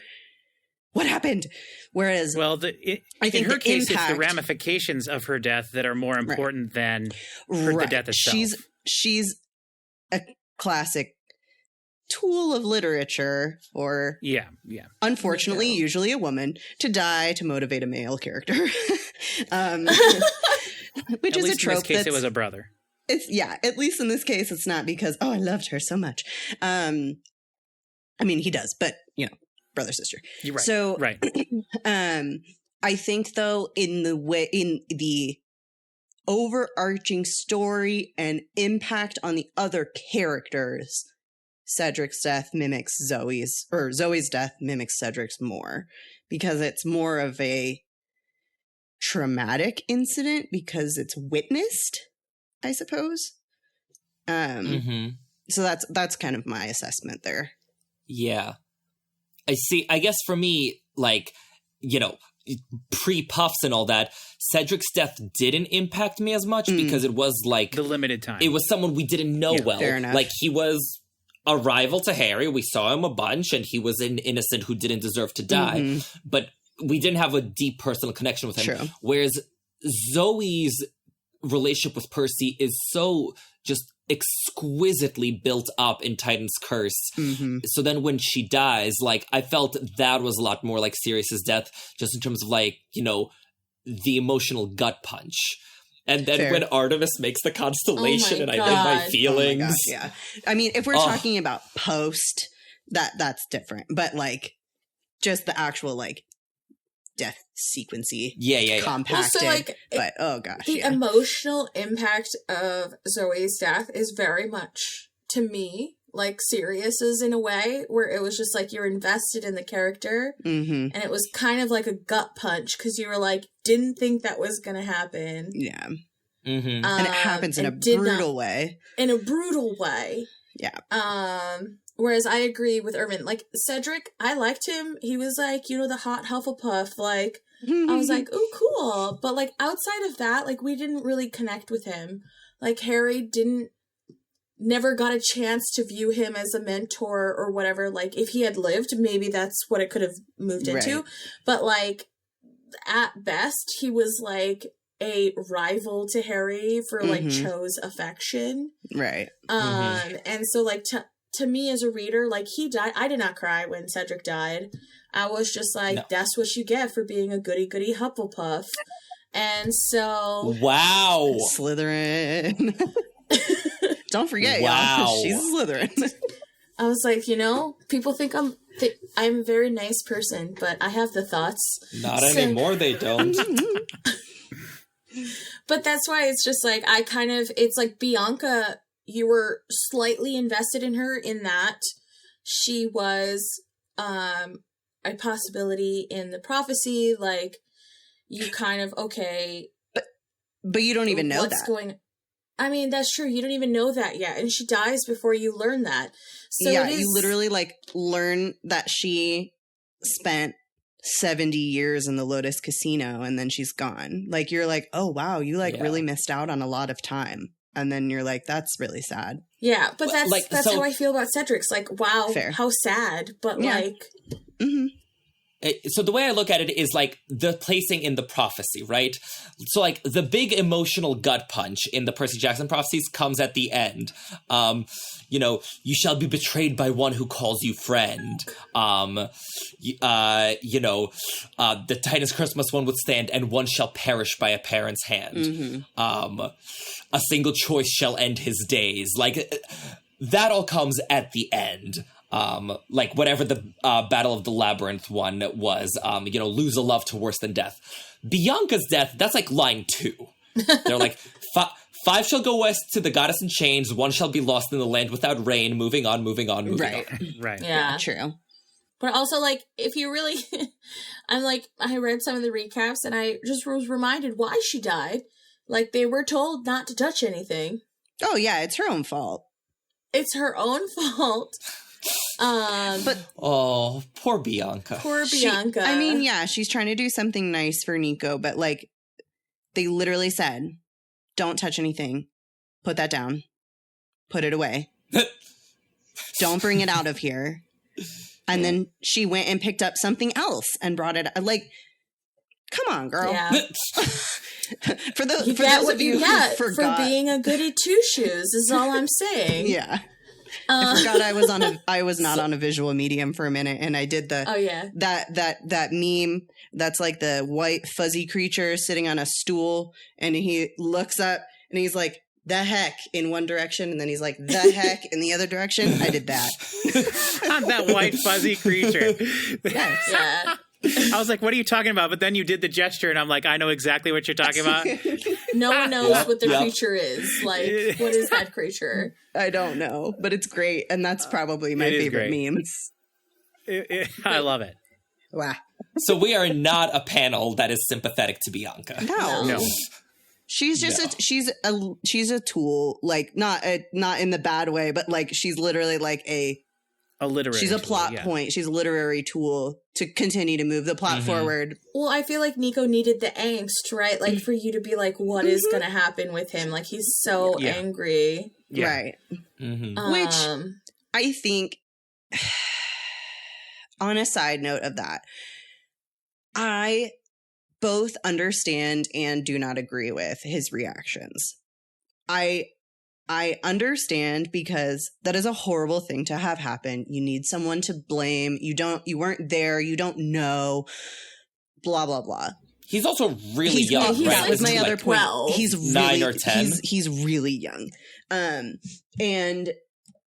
But where I have the issue is that Percy just kind of like, sorry, man. Like he doesn't like explain like this is the situation we were in. Here's the story. She was heroic. She ran in there. I tried to stop her. She wouldn't listen. We didn't understand what this thing did. Like he could have explained the situation so that Nico wouldn't run off and, you know, summon skeletons and get dragged into the underworld. Yeah. But I feel like that's also part of like Percy's personality. He was just like, I don't know, man, like that. It just happened. Yeah. Yeah, but still. Which, I mean, Percy's also like 14. I know, that's why it's just like Percy's also like, if you look at it, like, even just like with Harry and Cedric, it's just like Harry is 14. Yep. Almost 15. Yeah. And like he just saw someone die for the first time. Yeah. As Puffs would say, it's a lot for 14-year-olds to handle. It's very true. The other interesting connection I found between Titan's Curse and Goblet of Fire is that it's where the world really opens up to include adults. Like, sort of up till this point, the series has been, like, fairly insular where you're at school or at camp, and there's, like, your teachers or your counselors, and, like, a very few other characters. But, like, in Goblet of Fire, you meet, you know, all the ministry people, you meet all the, you know, heads of the other schools, the Death Eaters, like, you know, lots more of grown-up people in a big, wide world. And Titan's Curse is where we meet a lot of the gods for the first time. Like, the gods are very largely absent in the first 2 books. We get, like, 1 or 2. And then in Titan's Curse, they're like, oh, look, it's Artemis and Apollo and Aphrodite and, oh, everyone's here. And Athena and et cetera, et cetera. So many gods and goddesses. We're totally not here helping you on your quest. I don't know what you're talking about. There's another elevator over there. Okay, bye. Yeah. Just thought you should know. Just thought you should know. You'll be able to figure out your way out of here if you just use logic. I mean, I'm not Athena. I don't know what you're talking about.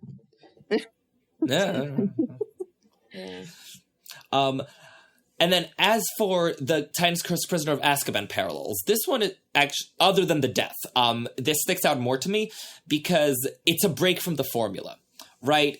Sort of, there's no... Like, the big bad isn't here, but his, like, right-hand lieutenant is. Or, well, alleged right-hand lieutenant in Sirius Black's case. So, like, it's no Voldemort, it's Sirius, and it's no Kronos, but Atlas serves as the big bad. Yeah. And, like, I think it's needed. I think it's very needed in series like these because it can begin to feel very formulaic. It's like, another year.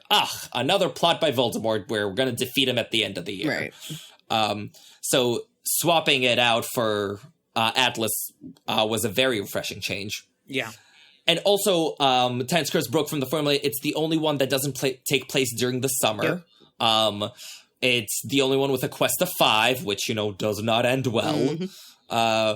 But yeah, it's interesting that breaks from the formula can feel so effective, even though, we like the formula. Right. Yeah, it's like a refresh. Well, I mean, I feel like it gives you more of an emotional buy-in because, when you're in formulaic, kind of, you're just like, okay, you're right, this is going to happen, this is going to happen. Mm-hmm. We're going from 1 to 3 along the line.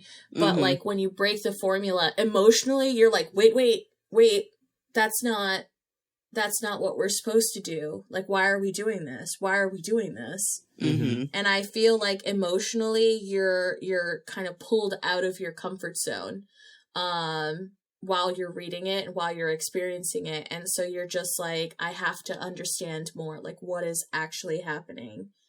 Because I find sometimes in books, and I feel like sometimes Harry Potter, the first 2 books, reading the second book was just oh, we're doing the same thing. And I just kind of I start skipping over things because I'm just I start skimming a little bit because I'm just I know how this is going to go. I know how this is going to end. But once they start changing the formula, that's where it's just it's jarring in a way when you're reading it. And it's adding stakes, and it's also refreshing the reader's expectations, and it's like a resetting point almost that you don't know what's going to happen next, and then Goblet of Fire just completely blows the formula out of the water in almost every way, even the way it starts and everything, and so as the reader, you're I agree with Irvin when he said it was necessary. To have that break in the third book. Mm-hmm. All right. I will concede to move on to Battle of the even though Titan's Curse is one. I feel like you were holding us hostage in Titan's Curse. But it's so good. And then Talia and Zoe become friends. And then Talia becomes the new lead of the Hunters. And guys, it's so good. It is good. Fine. Talk about your battles and your labyrinths. Carry on. I mean, it's a pretty clear-cut thing. They go in, they have all... Like I said, it's been a while since I've read them. But I remember reading it and being all the expectations kind of got knocked out with Titan's Curse. I do concede that Titan's Curse is really, really good. But going into Battle of Labyrinth, it's just where are they going to take this? How... I know that there's 5 books, so what could possibly happen in this book? And you kind of get introduced to Daedalus and this whole, underground world that exists under our world. And I found it fascinating. And obviously, you've kind of noted here, the parallels between the two, Harry Potter and Percy, are so obvious. Yeah. So Battle of the Labyrinth as the penultimate chapter, where you gotta set things up for the finale, but you can't actually start the finale yet, right. Is Half-Blood Prince, for sure. Where you're doing all this table setting to really get your ducks in a row, and both books end with an old, wise, wizard type character sacrificing themselves for the war effort, their names begin with a D and have another D in the middle. Dumbledore, Daedalus, and all of that. Mm-hmm. Very, very strong Dumbledore vibes there. But I think sort of the more interesting part, especially where Percy Jackson's concerned, is what happens to the one whose loyalty is in question, right? We talked in the first Percy Jackson episode about how Luke is in many ways the Snape of the series. And I feel sort of up through the end of these books, you're will he, won't he? Good guy, bad guy? How's it all going to go? Mm-hmm. And then at the end, it appears that they've gone irrevocably evil. Snape kills Dumbledore, and you're he's the worst! He's the devil! He's evil! No ifs, ands, or buts about it. Mm-hmm. Whereas at the end of Battle of the Labyrinth is where Luke finally gets possessed by Kronos, and you're like, welp, I guess that's that. Right. Yep. Yeah. Yeah, I think that it really is like, I mean, they are the penultimate, books and chapters for a reason, and really setting up that final confrontation. Exactly. Really setting up that final confrontation and having that last traitor moment really puts that gut punch in well, we were pretty much 90% on board, but there was a little bit of a chance there. But then once that last moment happens with Snape and with Luke, you're just oh no, this is all out, 100% in, let's go. So I think that's it. It's almost like you're going through all of the books and you get through Battle of Labyrinth and you're like, oh my gosh, all this stuff is happening and we're doing all these things and we're trying to stop this war, and then it's just and we're gonna have a war. It's there's no ifs, we're getting there's the war. No questions about it. Let's ramp on up to this, and really impacts the amount of anticipation you have for the finale. Mm-hmm. I think it just set the last book up so well.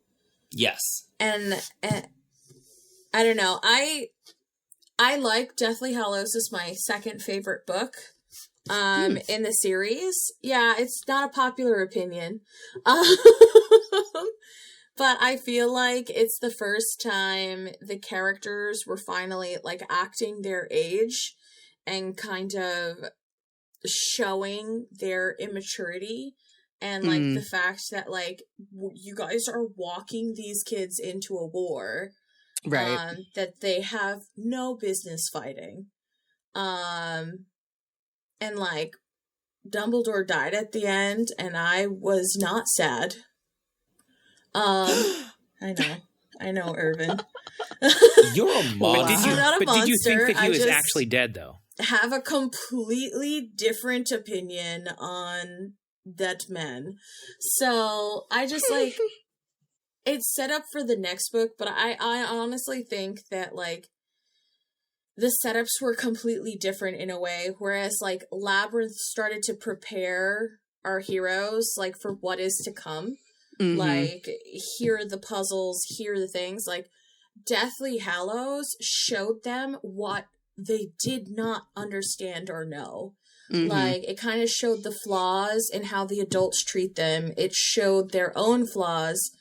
And then you go into, I'm so tired. I'm mixing these books up. Half-Blood Prince goes into Deathly Hallows, and Deathly Hallows, you're sitting there and they don't know what they're supposed to be doing at all. Right. Mm-hmm. The grown-ups did not prepare them in Half-Blood Prince at all for what was to come. And so that's where it's just so interesting to see the differences in the heroes of the books.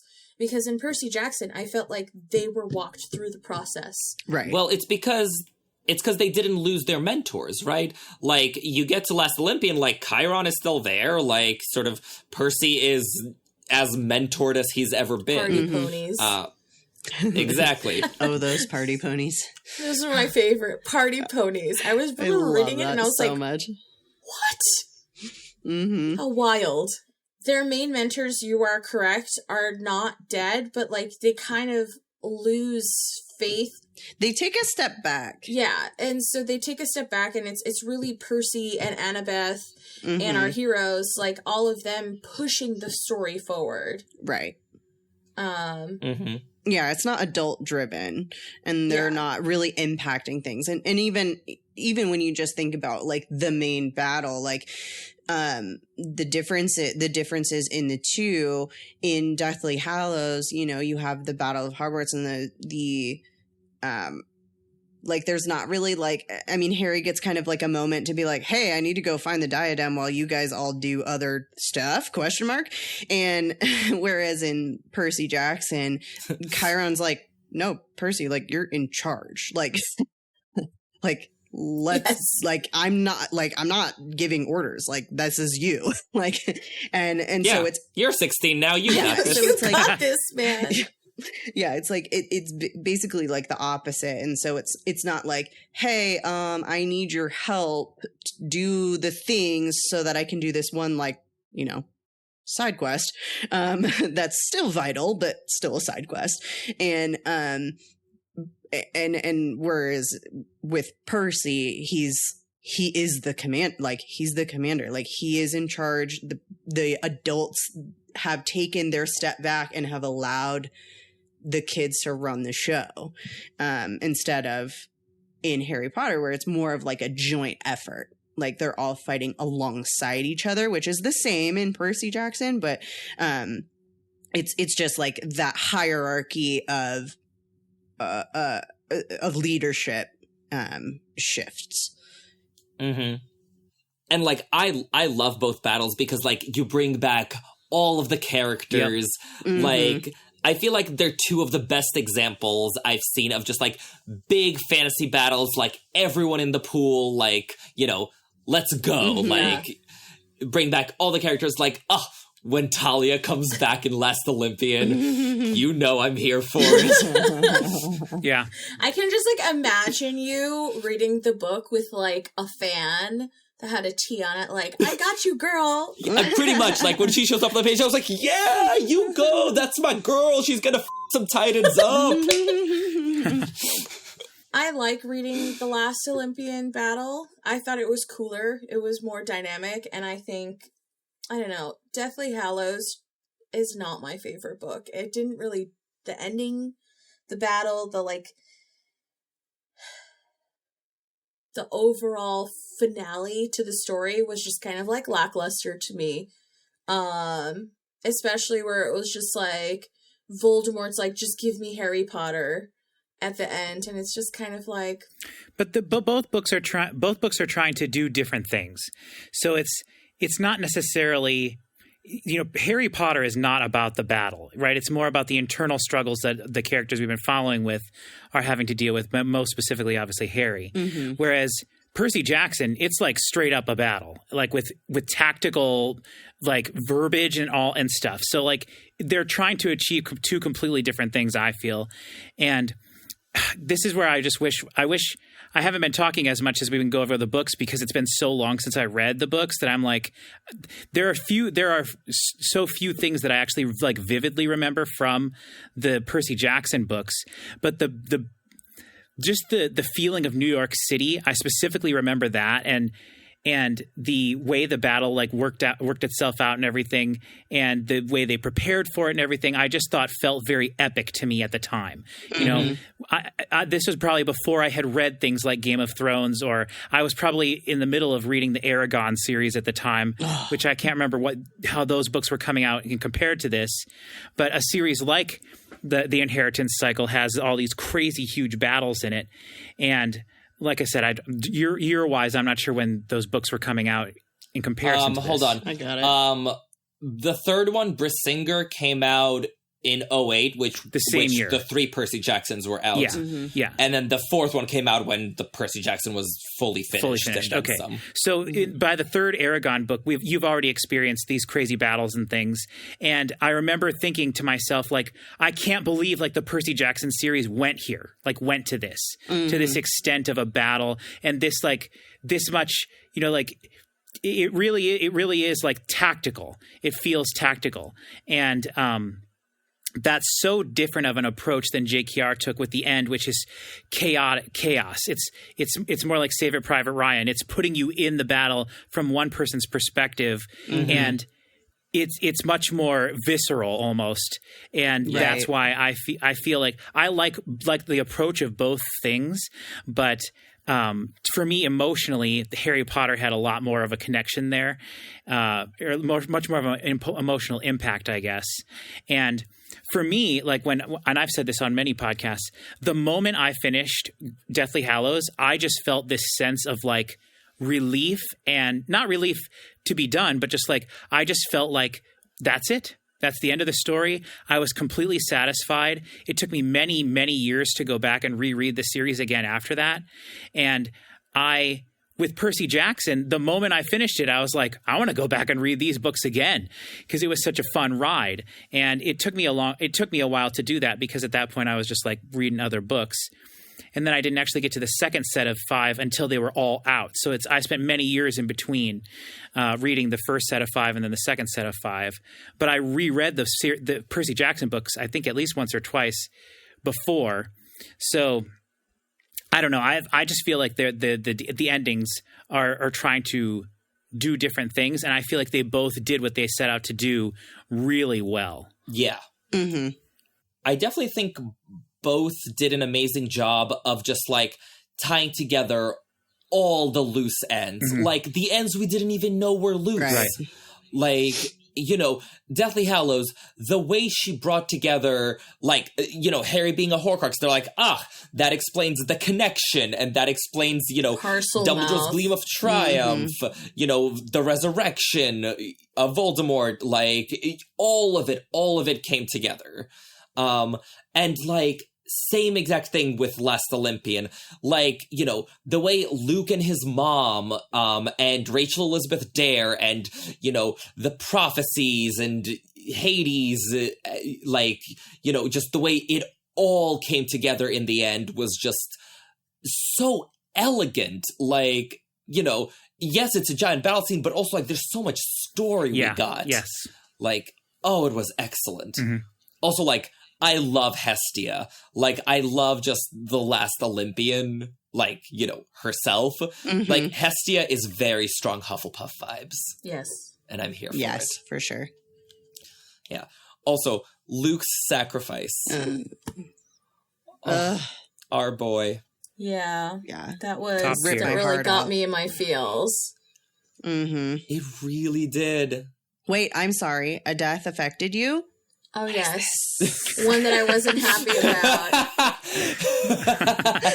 Some of the deaths got me in my feels, okay? She has a heart. Yay! I mean, yeah, that what we were talking about in the last episode of Snape and Luke and their sacrifices and subsequent deaths and all of that, and how Luke is kind of like everything that people say about Snape and how amazing his sacrifices and blah blah blah really applies to Luke. And I have never been team Snape and his sacrifice and his whatever. I'm sorry, he is a kind of a creepy stalker. And he needed to kind of get over himself a little bit.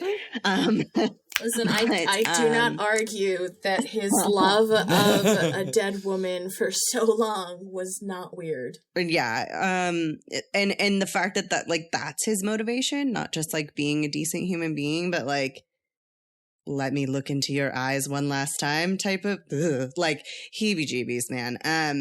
So like, but I really like Luke's sacrifice is so pure, and like it's because of what he did, and he's taking responsibility for what he did and the promises that he failed to keep. And so he is taking that responsibility, and he knows what has to be done, and convinces Percy to let him do the right thing at the end. That is what a true like Redemption sacrificial hero redemption arc should be. Yes. Yeah. I'll agree. Like, yes. Which even the prophecy says that, right? The hero's soul cursed blade shall reap. Yeah. Like, exactly. Luke is a hero. He really is. Yeah.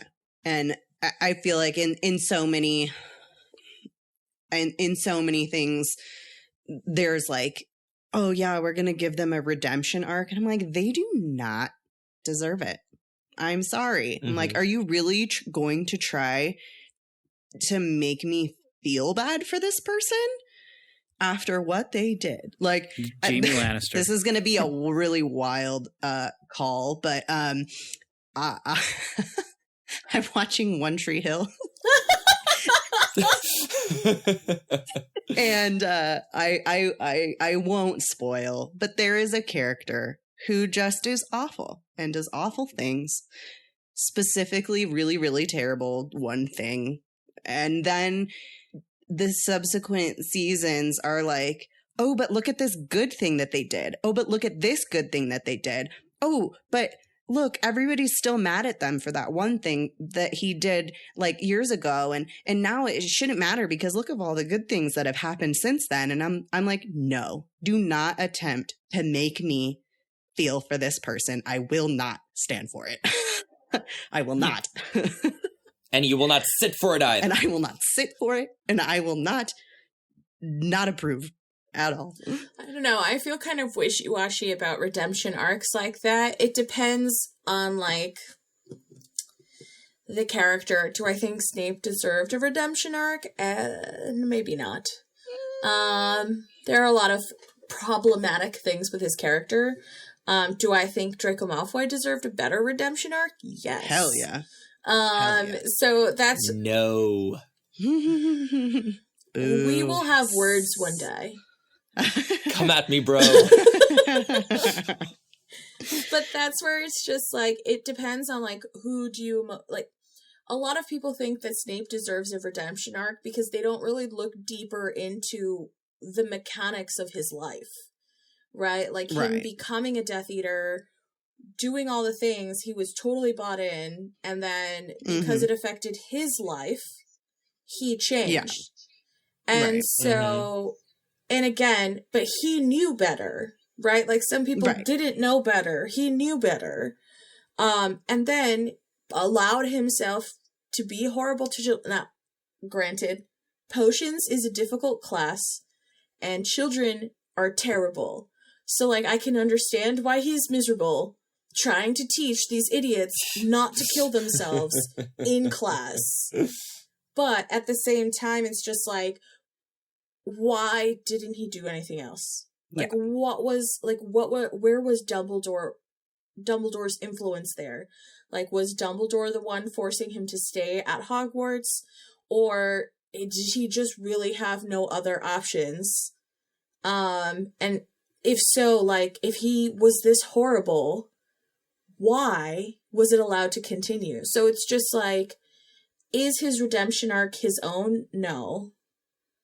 It is us pushing it on him, not one that he's striving for. Exactly. Yeah, exactly. He's thrown into, it's like an accidental redemption. It's like, oh, well, the circumstances have arranged for you to be here at this time to die at the right time. And like, just think of, he delivered a sword in the middle of a forest. He can deliver a vial of memories anytime. Anytime. Other than he conveniently happens to witness the death. Can you imagine?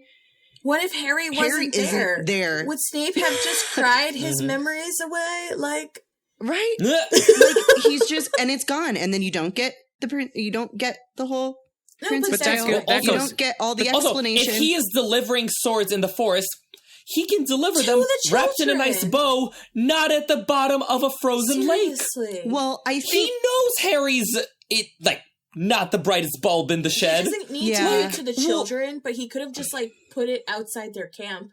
Well, but put a nice little like spotlight on it? The one thing that I will give on that is just potentially something with the magic of the sword. Maybe. Because it's Gryffindor's sword and requires courage. Earn it. Sounds like Gryffindor nonsense. Well, I mean, that's what it is, literally. But yeah, so I mean, I give you, but that's where it's just like Luke's death was so gut-wrenching was because he had a true redemption arc. Like, you were always emotionally invested in his character from start to finish. And you wanted him to come back. Yeah. And you continued to want him to come back. And even though you saw how far he was going and how deep he was getting in, you still had hope that he would turn around. And then he does, but it's too late. Yeah. That is the ultimate, like, achieved a redemption arc where you're like, I wanted you to live. and you had to die. And like, and that's where, like, in Harry Potter, we're not that emotionally invested in any redemption arc. No. No. Well, also, like, same goes for the characters, right? Like, just like we were, like, hoping and praying and not giving up on Luke, like, Talia and Annabeth also, like, we're not giving up on him, and we're, like, desperate for him to come back, like, all the way through. Yeah. And, like, sort of, you know, the emotional gut punch of their reactions. Yeah. Right. Whereas in Snape's case, the only one rooting for him to redeem himself is Dumbledore, and Who's already dead. Dead. and that's done. So, like, Snape doesn't have anybody to attempt to bring him back. No. And even when he had Dumbledore being like, no, come to the, like, be nice, come to the light. You're really going to let your grudge on a guy affect your hatred of this child? And he's like, yes. It's like, you don't, okay, cool. It's hard to like you. It's a choice. What a petty man. Yeah. Also, can I just say, like, the way Luke, Talia, and Annabeth are so ride or die for each other. It's beautiful. I love it so much. And I love that, like, it's independent of Percy. Yes. That, like, they have this history. Yeah. That, like, means so much. I was going to say, if we segue to the next portion, that is one of my gripes with the TV show. Let's do it. Yes. Segue. Okay, so that's the books. Now, let's talk about the adaptations, and let's preface this by saying we all wanted to like it very much. Very, very much. Very much. So. It had a lot of promise. Okay, so I will start this section because this is what I've been waiting to talk about. This is what I thought the whole episode was going to be about. I thought we were just going to talk about the show. So, you know, Patrick, that may have been the intent back when half of this panel still thought they'd like the show. Right. And I can't wait to hear your guys' reasoning for not liking it, because I'm just going to start out and say, at first, I wasn't necessarily feeling the vibe of the show, and a lot of it had to do with the casting, because I was like, what are these kids? What is this? But then they grew on me, and I think I connected with the vibe of the show, and overall, I will say I loved it. I thought it was great. Now, I have to add a couple of caveats to this. I've already mentioned that it's been hard for me. It's been so long since I read the Percy Jackson books that I feel like I haven't been able to contribute as much to these two episodes that we just recorded as much as I should have. And so that makes me feel a little bummed out. But at the same time, I'm going to start reading these books again now. Like you guys have, I'm going to go reread them probably after I'm done with the book I'm reading now. But after we're done recording, not just as the sun just comes don't up. go to sleep. Just go to bed for a while after that. But I want to say, like, for me, watching this TV show, which is Disney, which Disney has really been sucking a lot lately, and letting me down in every way imaginable with every piece of content that they've created over the last 10 years. This show. WandaVision. Okay, WandaVision was okay, but then they completely ruined Wanda in Doctor Strange, whatever the hell that movie was. We're not even start, but that was not Disney's fault. But anyway. For me, the feeling of watching this Percy Jackson show, I got the same feelings that I get when I watch the first two Harry Potter movies.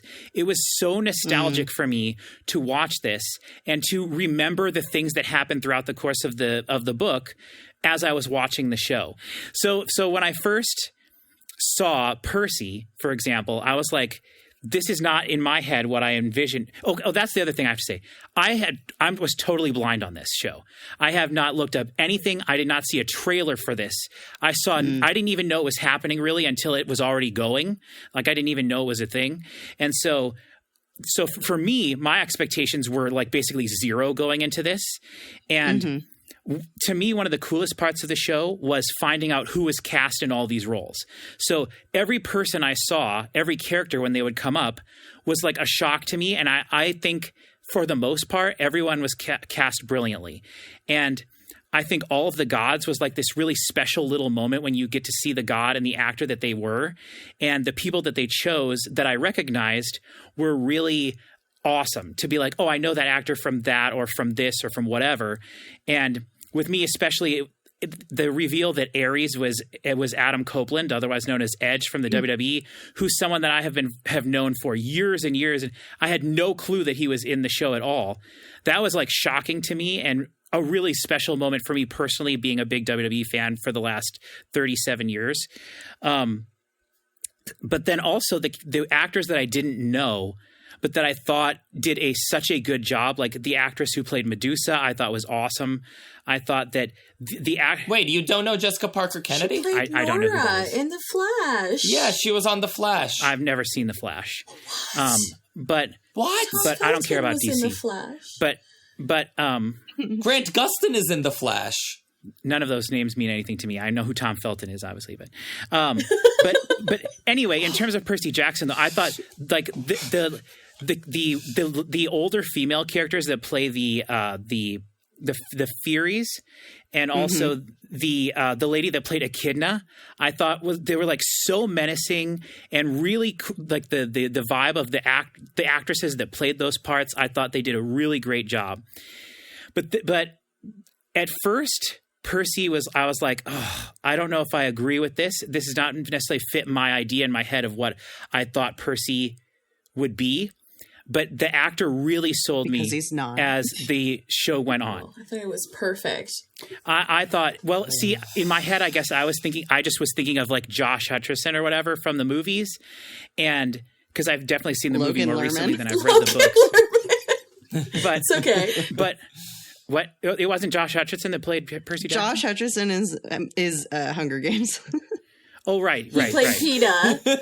And he's also in one of my favorite movies of all time called Detention. But okay. So the kid that played whatever, they basically have the exact same look, so it doesn't matter. But this version of Percy was just like this wimpy kid, and I didn't like. I guess in my head I forgot what Percy Jackson was supposed to be, but.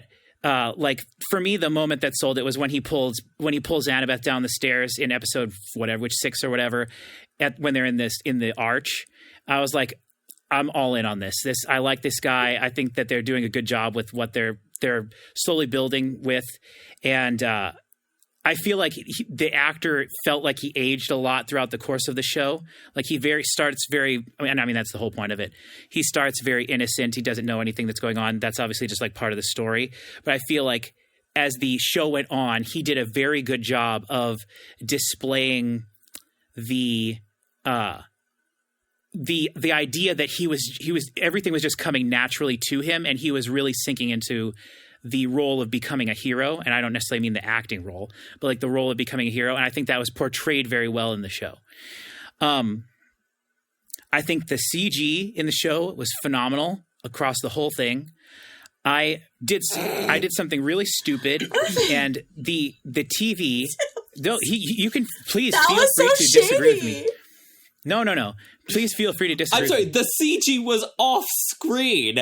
Like, the number of framing where they're like, oh yeah, Grover's legs are just out of the frame. Oh yeah, we're just going to pan over here where nothing is happening. Yeah, but you got to remember, this is Disney.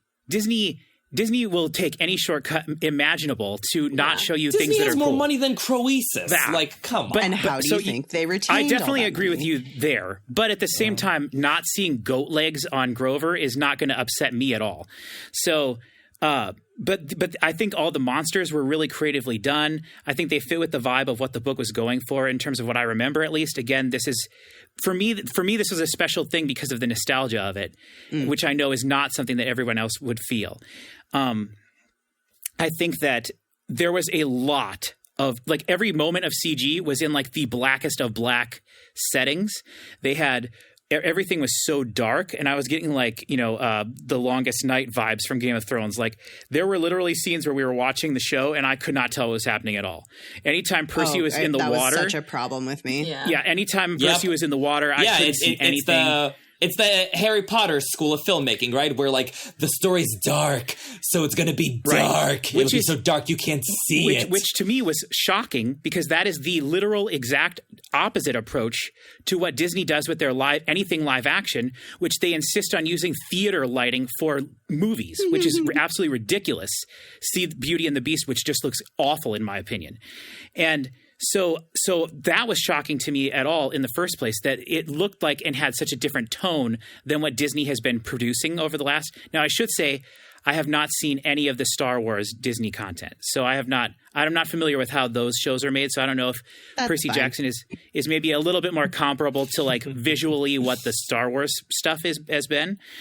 But I know that like the Marvel stuff and any of the live action Disney movies, in my opinion, are just like lit terribly. And obviously the CG is great. It's everything about those movies is cinematic and done really well. I don't necessarily care for the lighting choices, a lot of it, but I thought the lighting in Percy was done really well. I think that a lot of the cinematography was really interesting and cool. And I think that the acting was overall really good I once I vibed with the show, I really liked it a lot, to the point where I was like cheering the show along as it was going. Super pumped for season 2. And I really liked it a lot. Yeah. Before you two get into why you hated it, I will say hate is strong. Okay, why you strongly disliked it. That's fair. I could feel the vibes through the Zoom. I did not enjoy the beginning of the season. I had major issues with pretty much like editing and the episode length and things like that. But I will say I watched the last 2 episodes together, and I very much enjoyed that. And I'm coming from a place, so opposite Patrick, I was obsessed with casting. I actually very specifically went to New York Comic-Con only on the day of the Percy Jackson panel so that I could get into the room for the panel and watch all the previews, whatever information they could give us, right? So they actually previewed a lot of the first episode and random scenes, and it was great. I was super pumped about it, and then I watched the first episode and I was like, I don't know if this is exactly what I expected when I saw the first like 7 minutes of the show at the panel, right? In a dark room with thousands of people. I was so excited, and so that's where I started getting disappointed, but the last 2 episodes of the show kind of wrapped it back up into this like great place for me, I would say.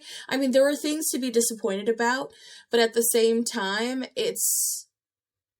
they did what they could with what they had in terms of timing, right? So like, I actually told my niece, who's 10, to watch it all together as if it was a movie. Because she has no patience, and the episodes were only 30 minutes long. Every time I watched it, I think I screamed at the end of the episode, like, that is it? That's it. And the format of it, where it was very, like, cable television, where they, like, faded to black for the commercials. That was the biggest thing for me. I agree 100%. That was the biggest negative for me. Boy, did it feel like fade out, fade in. Fade out, fade in, fade out, fade in. And I will say, if those things weren't in there, and instead they put, like, even a 10 or 15 seconds more of a scene, I feel like I could have stayed immersed in the episode more. Every time they broke, which was like every 5 minutes, it was like, oh, right, I'm watching a television show. I'm not in the Percy Jackson world. Now, I watched... It was very distracting. It was very distracting. I agree 100%. And I was going, I kept, every time it happened, I was going, this went straight to Disney Plus, right? Like, I'm not crazy. This didn't go straight to I feel cable. like a commercial should play right now. Right. Like, I should go to the bathroom or get a cup of tea. And someone did remind me, like, it was also airing on Hulu, where people do have a subscription, or you do get commercials. And not that I saw it with commercials, but I was like, why would you build this for a commercial break? No. That is not how streaming really works. If you're a serious streamer, it's not how streaming really works. And at the same time, it's just like, it was distracting. I feel like... I agree. I did not have so much of a problem with the lighting situation. I feel like I have become numb to it from all the other TV shows. I actually changed the settings of my TV generally so that it's brighter. And I watch it... In this case, I also a must. watch the episodes in pitch darkness. In the middle of the night, in my room, in pitch black. So to be honest, it does not affect me as much when I'm watching it. It doesn't feel dark because I'm already in the dark looking at the screen. There's no light around me. So while I had a lot of issues with the general show, I think it was good overall. Okay. I guess maybe I'll go next, and we'll go from total positive to negative. Yeah, I was because gonna say, I feel like my overall is like, it was fine. Like, was I let down? Yes. I will explain why. But was I like totally disappointed and won't watch season 2? No. I will probably watch season 2. I will go into it very begrudgingly and hope that they fix a lot of the things, but because a lot of the problems that I have are like with characters and who they are and how they're portrayed, that is unlikely. So I'm going to get into it. I think the characters were the biggest issue for me.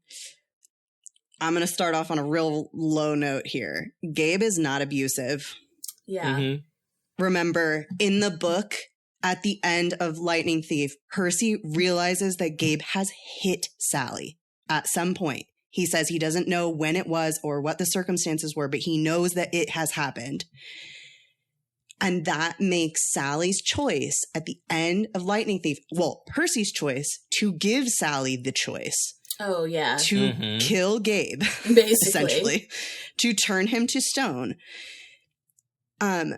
So powerful of a woman who is put in a weak, like she is made weak by being forced into this situation by the circumstances of wanting to protect her son. And she ends up with someone who is not a good person. And she stands up for herself and ends that situation in a very final manner and is able to move on with her life. I hated Gabe, Sally, and that whole situation because Gabe is just kind of like he's bad, but he's not awful. Like he's a he's like not that consequential to the overall story. He's a schmuck. Well, but this informs how Percy is because he sees how Gabe is constantly and how he treats his mom and how he treats Sally. And that informs, in my opinion, in the books, how Percy always wants to stand up for the downtrodden, how he wants to stand up for those people. And Sally is too strong. I'm sorry. I love her. She gets strong in the books. Totally here for it. The first book, she is weak. And I think she needed to appear weak because she's not a take no prisoners, classic brash, strong woman giving sass to Gabe. No. And that means that the very end of the show is Gabe stumbling upon a box and opening it and, oh no, oops, he turned to stone. This is the lamest ending. Yeah. Yeah. Because he's a little minor villain in the book. Yeah. Like he needs to have, like, there needs to be that moment where Sally, like, stands up for herself and ends things. So, like, just Gabe being on the phone being like, oh, yeah, she's divorcing me. She changed the locks. Oh, no, what do I do? Lame. Like, I was so disappointed. It's very Disney in the last 10 years. Yeah. Since Disney is totally feminist now. Yeah. All of their women are badass and never show any weakness. Yeah. See, for example, literally every live-action remake they've done where the women are one-dimensional, if that. They're like, we're badass because feminism means no weakness. And I was like, feminism means being you may have missed the boat a little. I do not agree. Feminism can be shown in so many ways, and it can be being weak and overcoming it to be strong. It can be being a quiet leader. It can be all of these things, and just every single woman now is like, if I were a man, I'd be an asshole. Like, you would call me an ass because that's what I am, but I'm a woman, so it's feminism. I'm like, no. It's not. So I have a problem with that. And on the flip side, Clarice is not a big, burly, strong daughter of Ares. She is not a straight up bully, which she is in the books. And like, you need that because you need to understand why in Sea of Monsters they have all this conflict and why they're so at odds and why them going to help her is insane. Like, yeah, you need that. And in the show, she's just kind of like, I don't like you. And you're like, well, I think this plays into part of my issue is the episode lengths, and they don't spend enough time kind of explaining some of these dynamics. Like they show Clarice, listen, I don't have a problem with her not being like big and burly, because I also sometimes agree that casting people who are, I'm plus size, so like just immediately putting a plus size person in the movie, big and burly equals mean. I don't know. And I know that it's not everyone's interpretation, but there is sometimes an interpretation there, and that is not the most positive. But I feel like they didn't spend enough time on the front end of the show explaining the camp and the dynamics between the campers and the houses and stuff. Like, you basically, like, we at the end did get the sword training scene with Luke to get us emotionally invested in Luke, but I wanted to be emotionally invested in Luke day one, right? Like, it felt like such an afterthought. It was such an like, afterthought oh shoot, to have been. It was such an integral part. Like, that betrayal felt like almost nothing. Yes. Yeah, like you're he's like, you're like, oh yeah, that's that guy who he like showed around camp for a day. Yeah, and so that's where, I vaguely remember his face, and that's where I had a lot of issues in the beginning of the show, because I was just like, you're not explaining, like, yes, Percy was only at camp for like what, a week, or I think it was a week, couple weeks or something, couple weeks like that, and I understand that, but like, if you're gonna go to so I watched the behind the scenes. The actual behind the scenes is insane. Like, they did it on like they filmed it on the volume, right? Like, so like it was a very immersive set for the children, and it's just like you didn't really give them the opportunity to explain the universe a little bit. And I feel like that in most of the episodes, where it's like all of the like deduction and all of the like how we got to C with A plus B, like all of that kind of thinking, where you have to understand a little bit about the universe to figure that out, we just skipped. Yeah. We were like, oh, all these kids are geniuses. They figured it out. And we saw none of that happen on screen. That's where I get frustrated, because like this Clarice relationship is over time, right? Like, she hates that she lost to Percy, right? And she needs to be the biggest bad on campus. Like, being a bully to her puts her ahead in Ares' eyes, right? Like, exactly. Like, they don't explain the dynamics between the gods and the campers because of it. And so it's just kind of like, I have no emotional buy-in to any of the campers. Not Luke, not Clarice. Like, minimally Annabeth when they go on the quest. Like, and even Grover, like, you have an emotional tie into Grover because he's been there, but like at the same time, like, they don't really explain satyrs or their role. Yeah.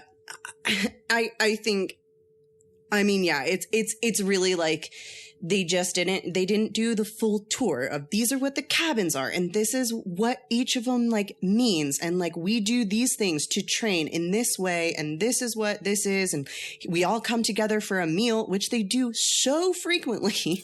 In the show, it was about 5 seconds to explain. And it's like we give offerings to the gods, and we like having that relationship between the Half-Bloods and the god the gods. And I wanted to see walking into the Hermes cabin, and it's so overflowing that you have all the sleeping bags on the ground, and you have the people who've been claimed, and you have the people who haven't been claimed, and you explain how that can create tension, because that's kind of vital to the rest of the story.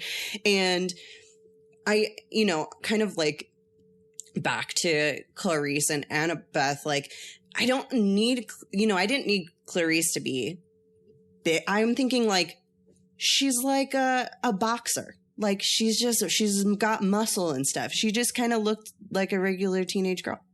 And you're just kind of like, okay, am I supposed to be really threatened by you? Because like, that's the whole thing. Like Clarice is supposed to be this imposing presence. She is a daughter of Ares. Like, and she just didn't radiate that. And I don't know if that's the casting or the direction or the acting or whatever, but it's just, she's just kind of like, I'm a girl and I don't like you. And then with Annabeth, like, I didn't feel, they didn't spend the time to explain Annabeth and Thalia and Luke and the Grover and the journey and the this and the, like, and why it's so important that Annabeth is going on this quest and like, and also the reasoning for Annabeth going on the quest is ridiculous. My God. Oh, I need someone who will sacrifice me.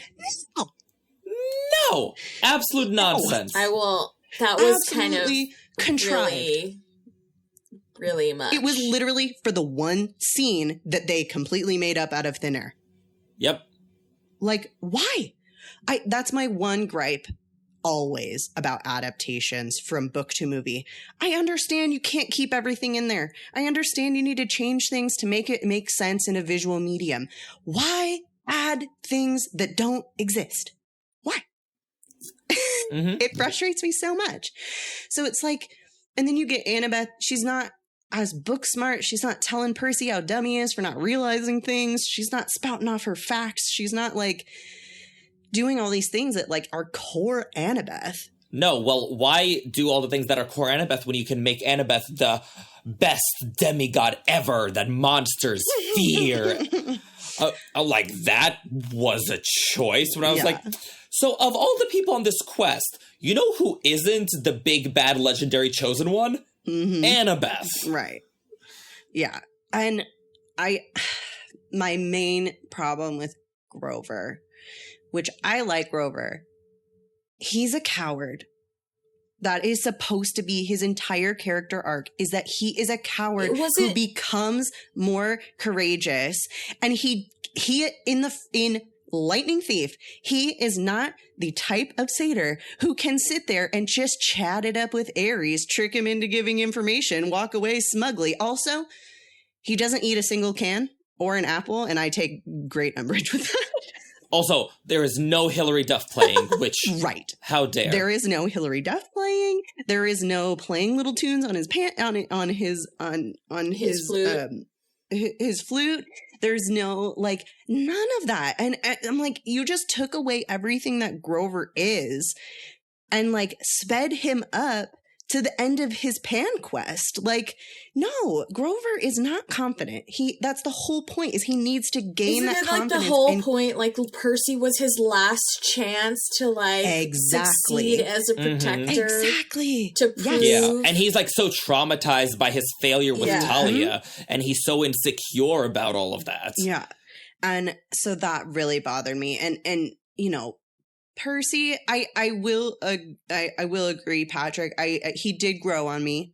I thought that his acting, whether or not I agree with the fact that they Walter cast Scoble is whether or not you agree with the casting that he's blonde without the black hair, and that's like literally there are character descriptions, but that's fine. Beside the point, whatever. As long as you made the parent look like them, I'll put my little squares away. But like, he's not sassy. He's not, like, he doesn't have that spark. Like, he doesn't have those moments where you're just like, yeah, this is why I like this guy. And the actor does. I know. Yeah. Walker Scobell has played a flawless Percy Jackson in the movie The Atom Project. Is it like, so the story is that like Rick Riordan saw the Atom Project and was like, that's the kid. Yes. Yeah, we all did. And so like everybody was so on board. Now I will tell you. I just said I don't even know what that movie is, so no, we did not all. I haven't seen the movie, but I've seen clips of it, and I'm just like, makes sense. It's wonderful. I think, personally, that I wonder if they filmed scenes, because like they had to have had a lot of stuff that got cut. There's no way they spent that much money on these episodes and did not have a lot more footage. And that's where I'm wondering, did they cut some of those sass, like, attitude type things, some of, like, the Annabelle character building type things? Do they cut that in favor of, like, pushing the story along? Because, like, if you're looking at 30-minute episodes, 8 episodes, like, you're looking at a 2.5 hour situation, there's only so much you can show to be able to get through the story. But the episodes were different lengths, so it's not like they had to fit 42 minutes or whatever it is. Right. So no, you can't even say they cut stuff for time. Like, it's not a movie. Like, no, and I get it that, was just but like they may have cut it for other far less noble reasons. I'm not disputing that, but I'm like, they don't have that excuse. Yeah, I mean, I think that, like, so part of me also goes back to the fact that, like, Rick Riordan was very much a part of this situation, right? And so he made changes, and some changes I think were for the better, like the Medusa situation. I actually enjoyed that change. No. I mean, yes and no. Yeah. I think while she's more accurate to like a myth, she's not sinister by any means. Yeah. And so you have like to she's have not so then you have to have the Fury. Yeah, that's not what they were going for. Yeah, so then you have to have a Fury come in because otherwise, like, there's no danger in this location. And so it's like she almost gets kind of pushed aside, which I didn't appreciate because I think that she's such a powerful element. And it's almost like, okay, we killed her because she, like, said some snarky things and, like, tried to tempt you. But again, I think this is, like, they rushed through the story. Like, there was no... I feel like there was no space for the actors to, like, land in the role. Right? Like, I think she was a good Medusa. I think the slight changes to her backstory made sense for her character. Right? Instead of, like, putting the blame all on her, like, opening up the blame to Poseidon and Athena. Sure. But I agree, like, she wasn't sinister enough. Like, the addition of the Fury to that scene actually makes me irritated because I was just like, there was no point to that. No. And it's just like, it's funny because I keep going back because before the show came out, I did rewatch the movies and I was like, as much as we hate those movies or dislike them, they did get certain things right. Right? Yeah. Yes. Like, they did pay attention to certain characterizations. As much as it, like, I got angry that they cut Clarice out of the first movie and basically, like, made Annabeth, like the... Also Clarice, right? Like, in the thing. It was just, like, they still got her characterization a little bit right? Like, she's a know-it-all. She thinks she's smarter than Percy. You know, Grover... I even just, like, sometimes I just laugh, like, even the little tuft of goatee in the description of Grover, because it's supposed to, like, and he's older than them. Also, the poker face needle drop, I'm sorry, it's so beautifully 2010. I know, well, but they're, like, they're aging forward the story. Like, I get it. I get why they did all of that. I just, like, I think if the episodes, I know that they were of varying length, but they were all too short. All of them. All of them were too short, and that basically made every, like, pivotal point of the story just lackluster. The Ares fight, like, everything was just a little bit lackluster because, like, they sped right through it. Like, even, like, the Echidna Chimera scene, I felt no terror at all. Like, I did not... I enjoyed the actress who played Echidna. I thought she was brilliant. I thought she was the perfect level of like mom scary. Like it was kind of strange. But at the same time, like, they're like, oh, like, we're being hunted. I was just like, this doesn't feel scary to me. Like, the stakes don't feel high enough. Mm-hmm. Well, and even that, you mentioned the Ares fight. I mean, that was a huge, like, you leave off on the episode with Ares approaching, like, at the edge of the water, and it's so dramatic. And that is one scene that I thought, like, was very nicely lit. Like, I thought it was interesting and dramatic and dynamic. Yeah. But then you get to the actual fight, which is like, okay, we finished that episode. Now I'm like really looking forward to this next one to see this fight. And I'm expecting a long fight. Yeah. Mm-hmm. I am expecting it to be this like, and then we go here and then we go there. And like, it's a close call here and it's a close call there. But it's almost like, I run around in a circle and then, oh no, you threw me in a puddle.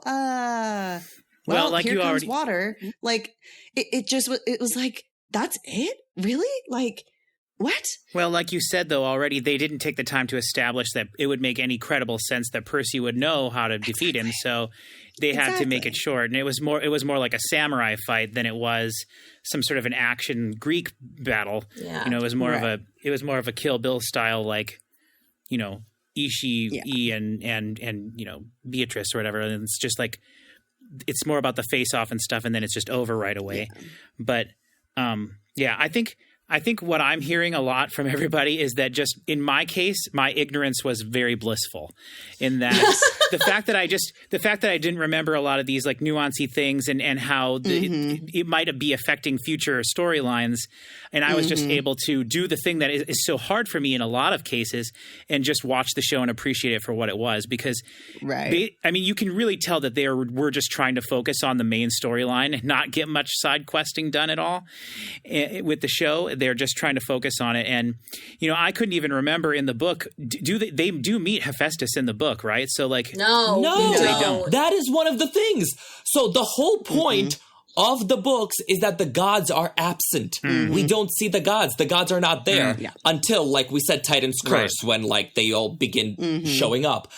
Here we were meeting a god in episode, and I was like, you really kind of missed the point here that like we're not supposed to meet them. No, like Hephaestus is the like most egregious one, but like most of them shouldn't be there. Yeah, which really bothers me because honestly, I think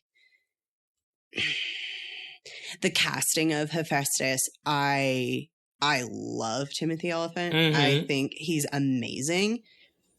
Yes. Do I think he fits Hephaestus perfectly? Maybe not. I think they definitely needed to do some makeup on him.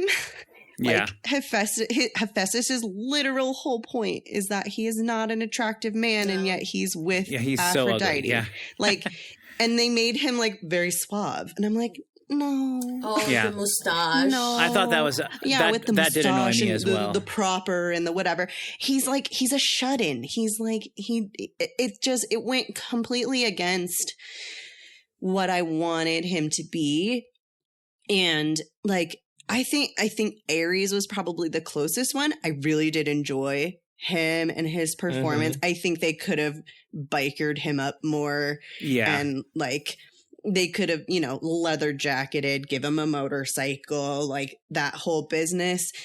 That's easy to just like hump that up a little bit and not have him be such a dink.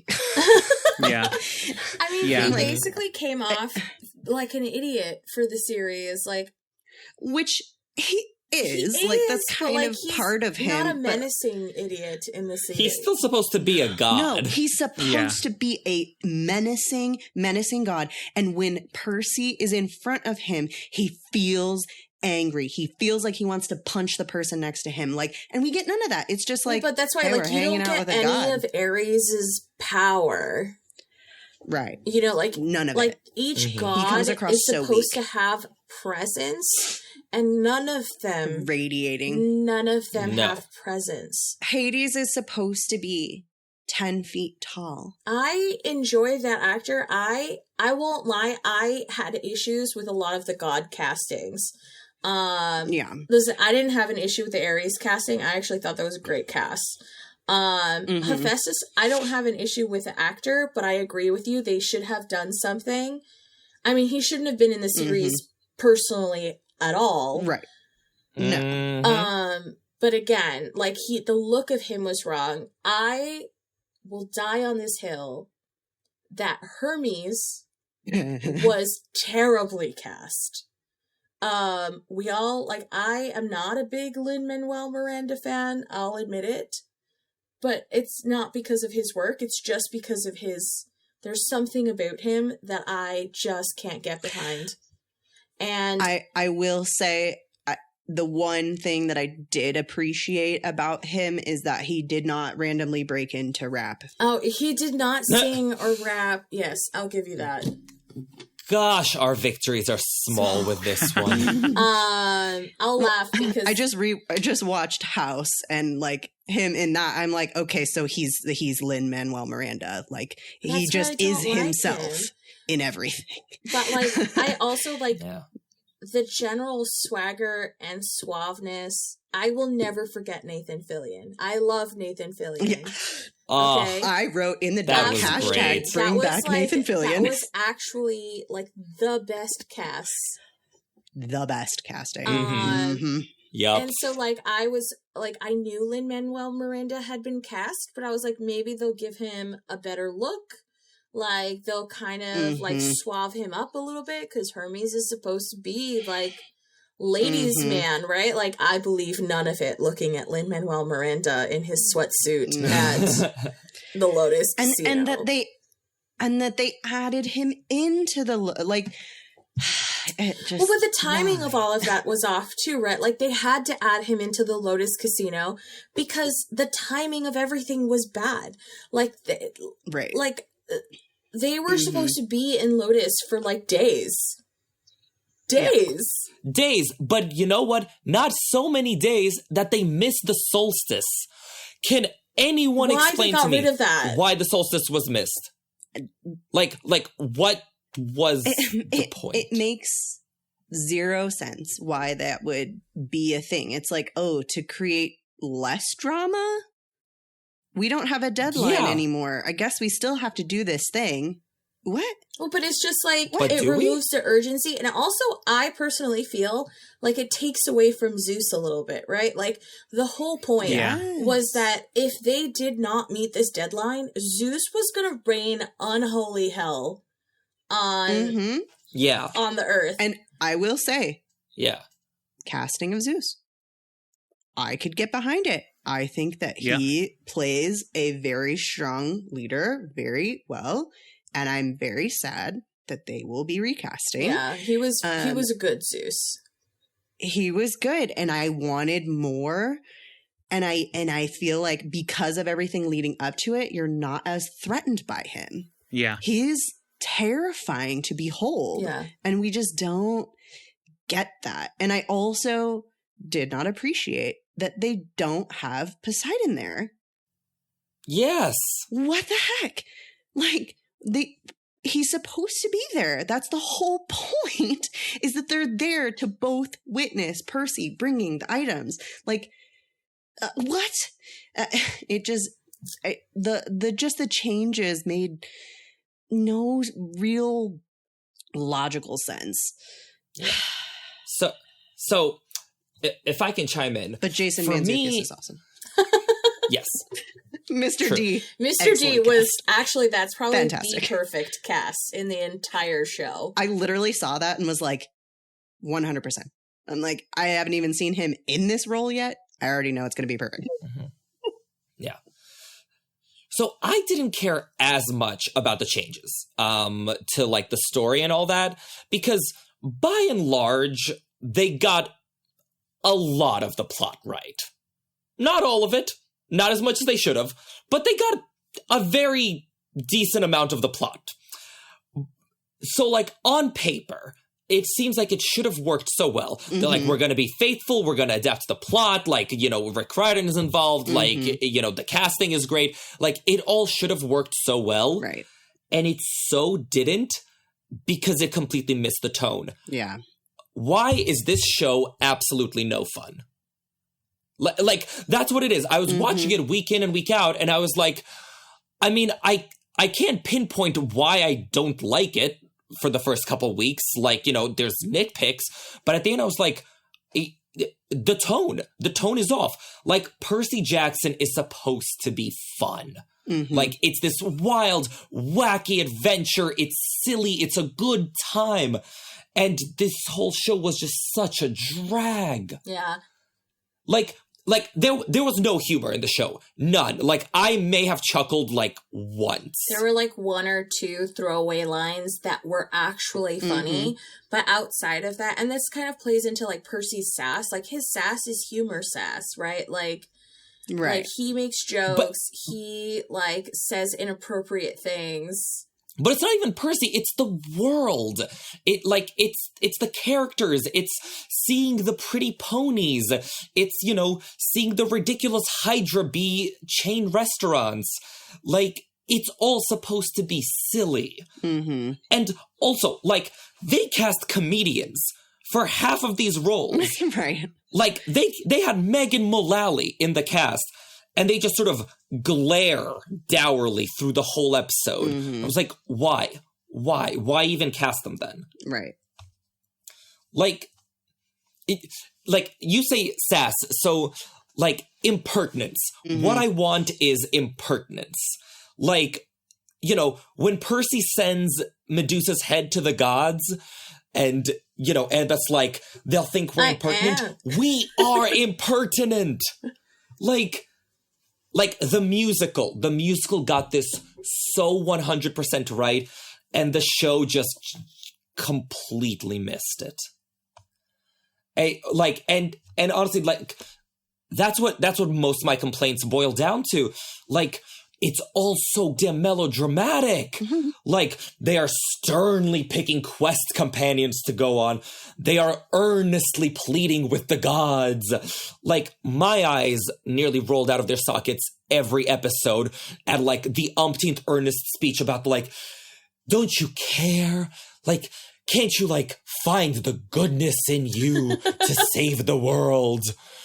I was like, oh my lord. Yeah. It was kind of cringe in places where you're just like, okay, why? Why is this here? Like, why isn't Percy Jackson any fun? And this is a smaller thing, but they made Percy Jackson completely genre savvy. Yeah. Like, first of all, Percy knows all of his Greek mythology inside and out. Like, he's heard about everything about everyone.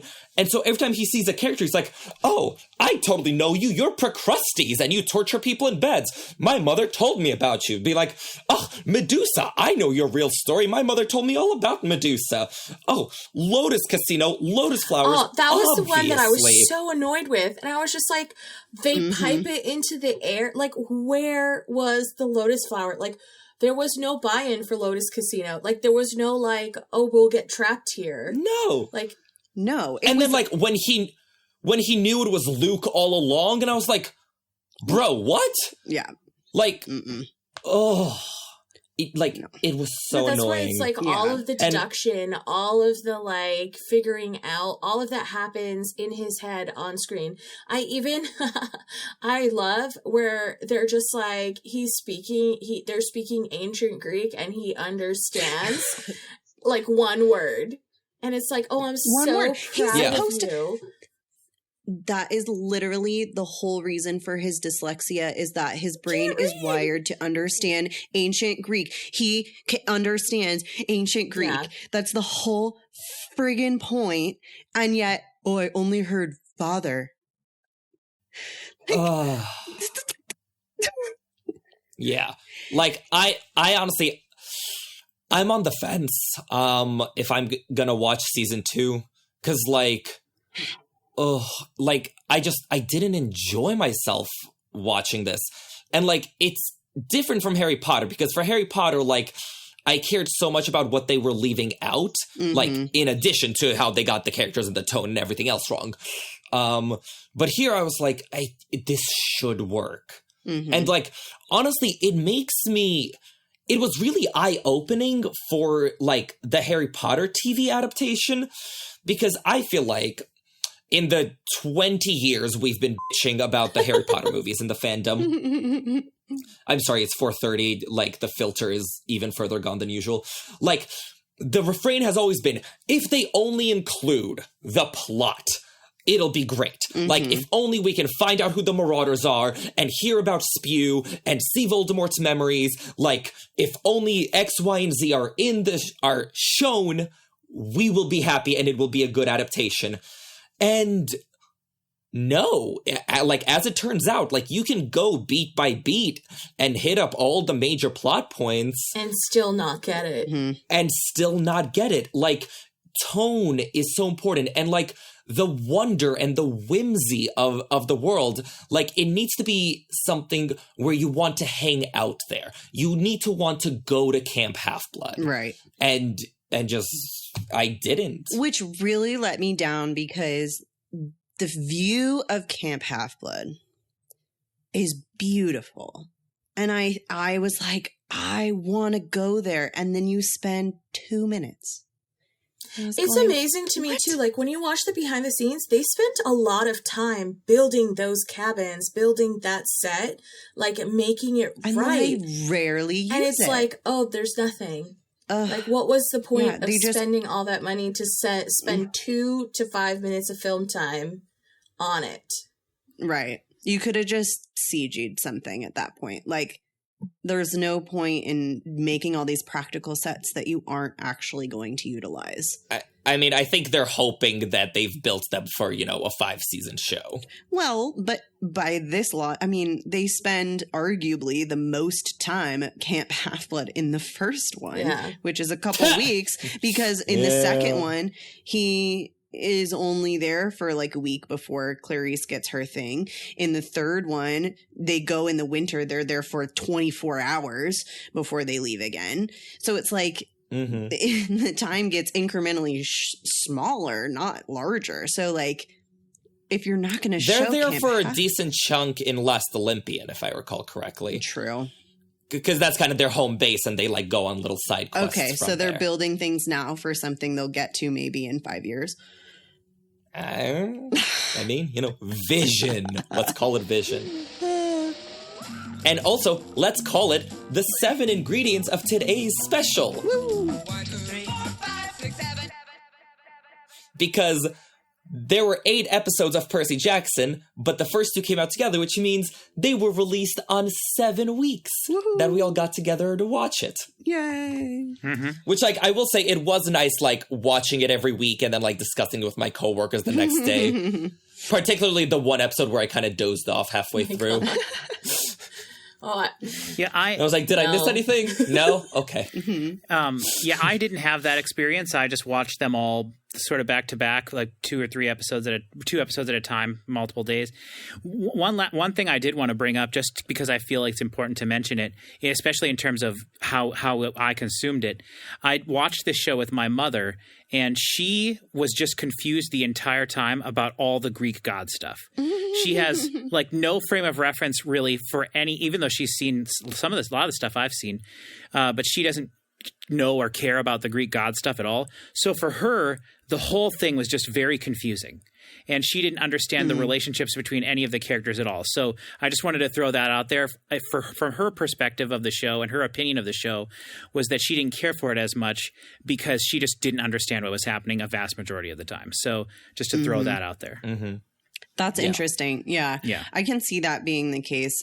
I mean, I think that's unfortunately the case with a lot of adaptations is they kind of they bank on your existing knowledge. Like the Assassin's Creed movie is an excellent example of this, where like you kind of have to play the games in order to understand. You have to at least have played one game to understand what the heck is going on, what is the animus, blah blah blah. If you don't play the games, then the movie will make no sense. However, the movie was created for the people who play the games. Like, that Right. was the target audience. And so as part of the target audience, I really enjoyed it. And I think they did a great job. And I really wanted more of them. And I was sad that we didn't get it. And so, like, I think it really just depends. I mean, the show had a good opportunity. I kind of agree. I from the initial things that I saw, I really thought I was going to love it. I was so excited about it. I thought it was going to hit all the right spots, and I was let down. And while there are definitely redeeming qualities, I think, like, even though I don't agree with some of the character choices, I do think that the acting was overall pretty good. I don't know. There was nobody that I was like, oh, that's I don't a blame the terrible cast. actor. No, I do not blame the cast at all. I think all the cast played their roles exactly how they were told to do it. And I think they did it very well. I don't agree with how they were told to do them, but that's a separate issue. Exactly. I think all the cast was really great. I think that they followed their direction and they moved the story forward. And like Irvin said, you know, they did hit a lot of those major plot points. So someone who hasn't maybe read the books in a long time, like Patrick, someone who just wants a refresher, someone who just wants to enjoy an adaptation, fully realizing it is an adaptation, not a 100% faithful adaptation, may still enjoy it a lot more than, you know, our declining interests showed. But I just want to like kind of leave this part off on like a little bit of a higher note, that just because some of us didn't care for it as much as we originally thought we would doesn't mean that it's completely terrible. Or that I think that that's like the whole thing is like, there were some really great parts of this show. If we were to do it, if we were to be able to go, hey, showrunners, maybe do X, Y, and Z for the next season, I think some fairly easy changes could be made to make it better. Yeah. Don't include things that aren't in there. Follow following the story, just continue to follow the story. That's great. Like, put some humor back in there, some levity, give some one-liners. Like, the acting is great. Rely on those people because they're doing a great job. Like, give them more. So I just, you know, I think that it really had potential. It let us down, but like, I think overall, not speaking for everybody, obviously, but I think in general, it wasn't what we thought it would be, but it's still, I'm almost tempted to rewatch it to see if I enjoy it more, knowing what I'm going into. Knowing that it's going to be a little different. Whereas since watching it, I've just been listening to the Lightning Thief musical. So I want to end on a positive note. So I want to talk about a flawless adaptation of a Percy Jackson book. So The Lightning Thief, the first book, was turned into a musical by Joe Trax and Rob Rokicki. It was originally a one-act in 2014, and then in 2017, it was expanded to a full two-act musical. And guys, it is perfect. Like, I've said, I've seen it 13 times, and, like, it's missing a few plot details, right? Like, it's missing the Tunnel of Love sequence, for example. Like, the smaller, like, questy parts, honestly, is the only thing left out. But it captures the tone so perfectly. Like, we laugh and then we cry in equal measure. Like, I've cried my eyes out every time I've seen it. And just, like, the audience is roaring with laughter, and, like, Percy has sass for days. Like, in my mind, rent-free is Chris McCarroll, who plays Percy, like, when he's sending off Medusa's head, like, oh, we are impertinent. And I was like, yes, you are. And so, Mayuri, like, you were talking a lot about how the show didn't establish camp and their relationship to the gods and everything. So in the musical, there's this amazing campfire song, right? Where all of the kids gripe about their godly parents. Like, oh, things couldn't be worse when your parents run the universe. And like each one is talking about being like, yeah, well, when your mom's Demeter, it sucks. And when your mom's Aphrodite, it sucks. And when your mom's Athena, it sucks. And it accomplishes so much in like a 5.5-minute song. It's a long song. Like, when I interviewed Rob Rokicki, he's like, listen, like, we just kept coming up with more verses for all the campers, and they kept telling us, like, it's too long, and we're like, but we love them. So just, they indulged, and I'm so glad they did, because, like, wait till you guys listen to it, and, like, it makes camp this, like, cozy place where Percy's found his people. So it both establishes camp as something you want to go to and somewhere Percy doesn't want to leave, but it also establishes the kids' relationship with their godly parents, how the relationships are strained and how the kids are irreverent. Like, it captures that irreverent tone of the book so well. Like, and also, there's plenty of exposition, where, like, at one point they're like, Chiron, who's your godly parent? And he's like, my father is Kronos. Remember your lecture. He ate his children. like, it's so good. Or like, and I promise I'm not going to go through the musical blow by blow, though I very honestly could. I very honestly could. But so Percy's big I Want song when he gets kicked out of camp and has to go on a quest is the song Good Kid, where he's like, he's talking about how he doesn't mean to get in trouble. He, like, you know, he never meant to do anything. He never meant to hurt anyone, like that type of thing. So at the end, when Luke is betraying Percy, Luke sings a reprise of it, and it just, like, punches you in the heart. And, like, just picture Luke singing, like, so I'll do anything. I don't care if I hurt anyone. It doesn't pay to be a good kid, a good kid, a good son. The gods are never on our side, so I think it's time we watch them fall. And soon you'll see what I did. Soon there'll be no gods at all. Like, every time he sings that, I was like, my God, my boy. Like, and so it establishes, like, how Luke is such a foil for Percy, right? When I interviewed Rob Rokicki, the composer, he said he's like Percy if Percy was pushed just a little bit farther, or a little bit in a different way, or didn't have that system of support. Luke's got his own justifications and reasons that are totally understandable for why he acts the way he does, and then he takes it too far and it turns way too bad. So, like, they get it. They get it. And, like, Luke is so charismatic in the musical. Like, again, I would follow him onto any evil cruise ship. Yeah. Oh, and one more thing about the Good Kid reprise. When the big reveal happens, Percy has this amazing, like, you're the lightning thief. And I was like, yes, amazing, perfect. Like, I was waiting for that line in the TV show. I was, like, so convinced it's, like, an iconic line from the book. And then no one said, you're the lightning thief. And I was like, but Luke's the lightning thief. Right. And, like, the musical is so funny. Like, Mr. D triggers Katie Gardner by sharpening pencils in her presence. Yeah. And when Ares gets the trio to Vegas, he, like, you know, sends them off the bike, gives them, like, you know, the backpack with the bolt, and he's like, this is where I get off. And Annabeth's just like, ew. Right? It, like, took me a couple times that I was like, oh. Oh my gosh. Yeah, like, when Percy finds out Grover's a satyr, and Grover's like, you didn't tell her about the furry? And Percy's like, you're all furry. What happened to your legs?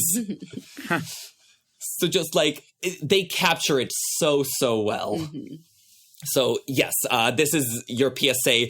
If the Lightning Thief musical is playing anywhere near you, go see it. And yeah, it's on my list now. Yes, it's on mine as wonderful. Yeah. And you've heard me talk about it enough. So it's time for the Pub's Jukebox, where we are going to be listening to Son of Poseidon, which is the big song where Percy comes into his own at the end of the show. It sort of takes him from the underworld where he's escaping Hades all the way through his fight with Ares, where he's reclaiming his birthright, and it's so powerful. Maybe my dad was a screw up too, his best laid plans always falling through. Maybe he did the best that he could do. Maybe my dad wasn't always there. Maybe he never knew how to care. But hey, that's life, and life ain't fair. And I know right now things are less than fine, but I think my dad may have thrown me a line. And better late than never to finally get a sign. I'm the son of Poseidon, we know you're to blame. The son of Poseidon, maybe God, but you're going down all the same. Let the love fest begin.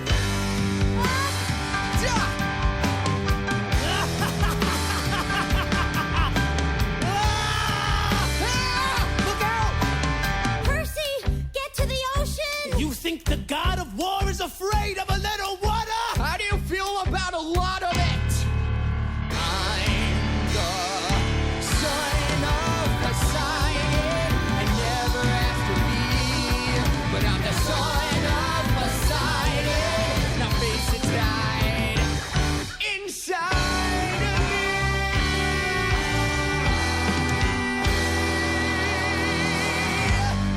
Okay. And with that, I think we are done. Wow. Wow, indeed. I'd say we've exhausted the Percy Jackson Three Broomsticks collaboration for a little while, at least. Yes. Yeah, I think we will. Yes. We will let the topic rest. Yes. Thank you guys so much for staying up so late with us, 4/5 a.m. Listeners, it is straight up 5 a.m. here. I know. I was like, I Yeah. think I'll just take a nap before getting up to go to work.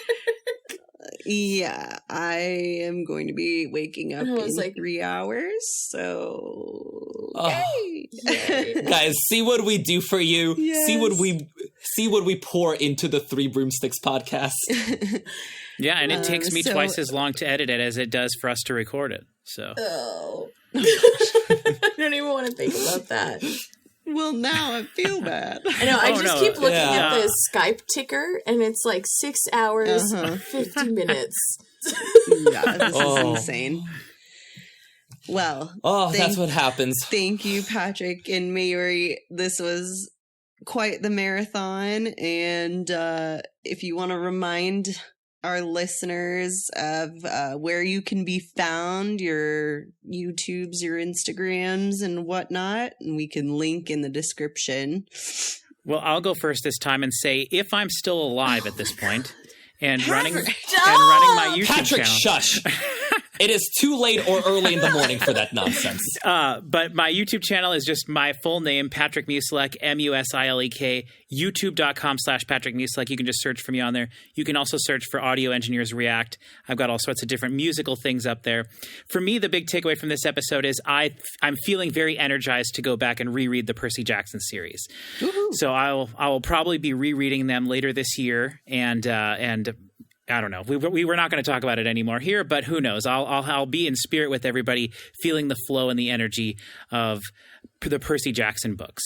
And then for me, I am on Insta at Building Crafty Notions, where you can enjoy all the videos of me crafting, building Legos, and possibly recording a podcast eventually. So, and then also, depending on when this comes out, I'll be at LeakyCon 4th of July weekend, and I'll also be going to Literary Inc. the weekend after in Chattanooga, which is a lovely bookish tattoo convention. So I'm planning, LOL, to get a Throne of Glass tattoo, actually, for Sierra there, who couldn't make it through that series. But yeah. But yeah, and I'm always around if anybody ever wants to message me. And thanks again to Shruka for buying us this round of drinks. We've downed them and then some while we recorded this marathon. We really appreciate you. Thank you so much. Listeners, if you'd like to buy us the next round may need to be coffee. Please head over to patreon.com/3broomsticks with the numeral 3 to sign up. You can also help by rating and reviewing our episodes. That's a big help for discoverability. And if you like our show, tell your friends who like Harry Potter, tell your friends who like Percy Jackson, tell your friends who didn't like the Percy Jackson show. Just tell everyone. Word of mouth is a huge help, and we really appreciate it. If you want to find us on social media, we are on Twitter, Instagram, or Facebook. Our assorted handles and our email address can be found in the episode description or on our website. Our website, which is 3broomstickspod.com, and that is 3 with the word THREE spelled out. There, not only can you find all of the social medias, but also links to anything that we mentioned in this episode. You can submit a new topic. You can let us know your thoughts. You can tell us you really, really love the show and tell us why we're wrong. So feel free to share all of those opinions. We actually really love it because everybody's different viewpoints are super interesting to see. So go for it. Yeah, we can keep the Percy Jackson discussion going there. And listeners, you may recall us mentioning at some point in the last 6 hours that we recorded the final battles in Deathly Hallows and Last Olympian, and how, it's everyone, all the characters show up, like Talia, which is the most important. But in Deathly Hallows, not everyone shows up for the Battle of Hogwarts. There are a few characters missing.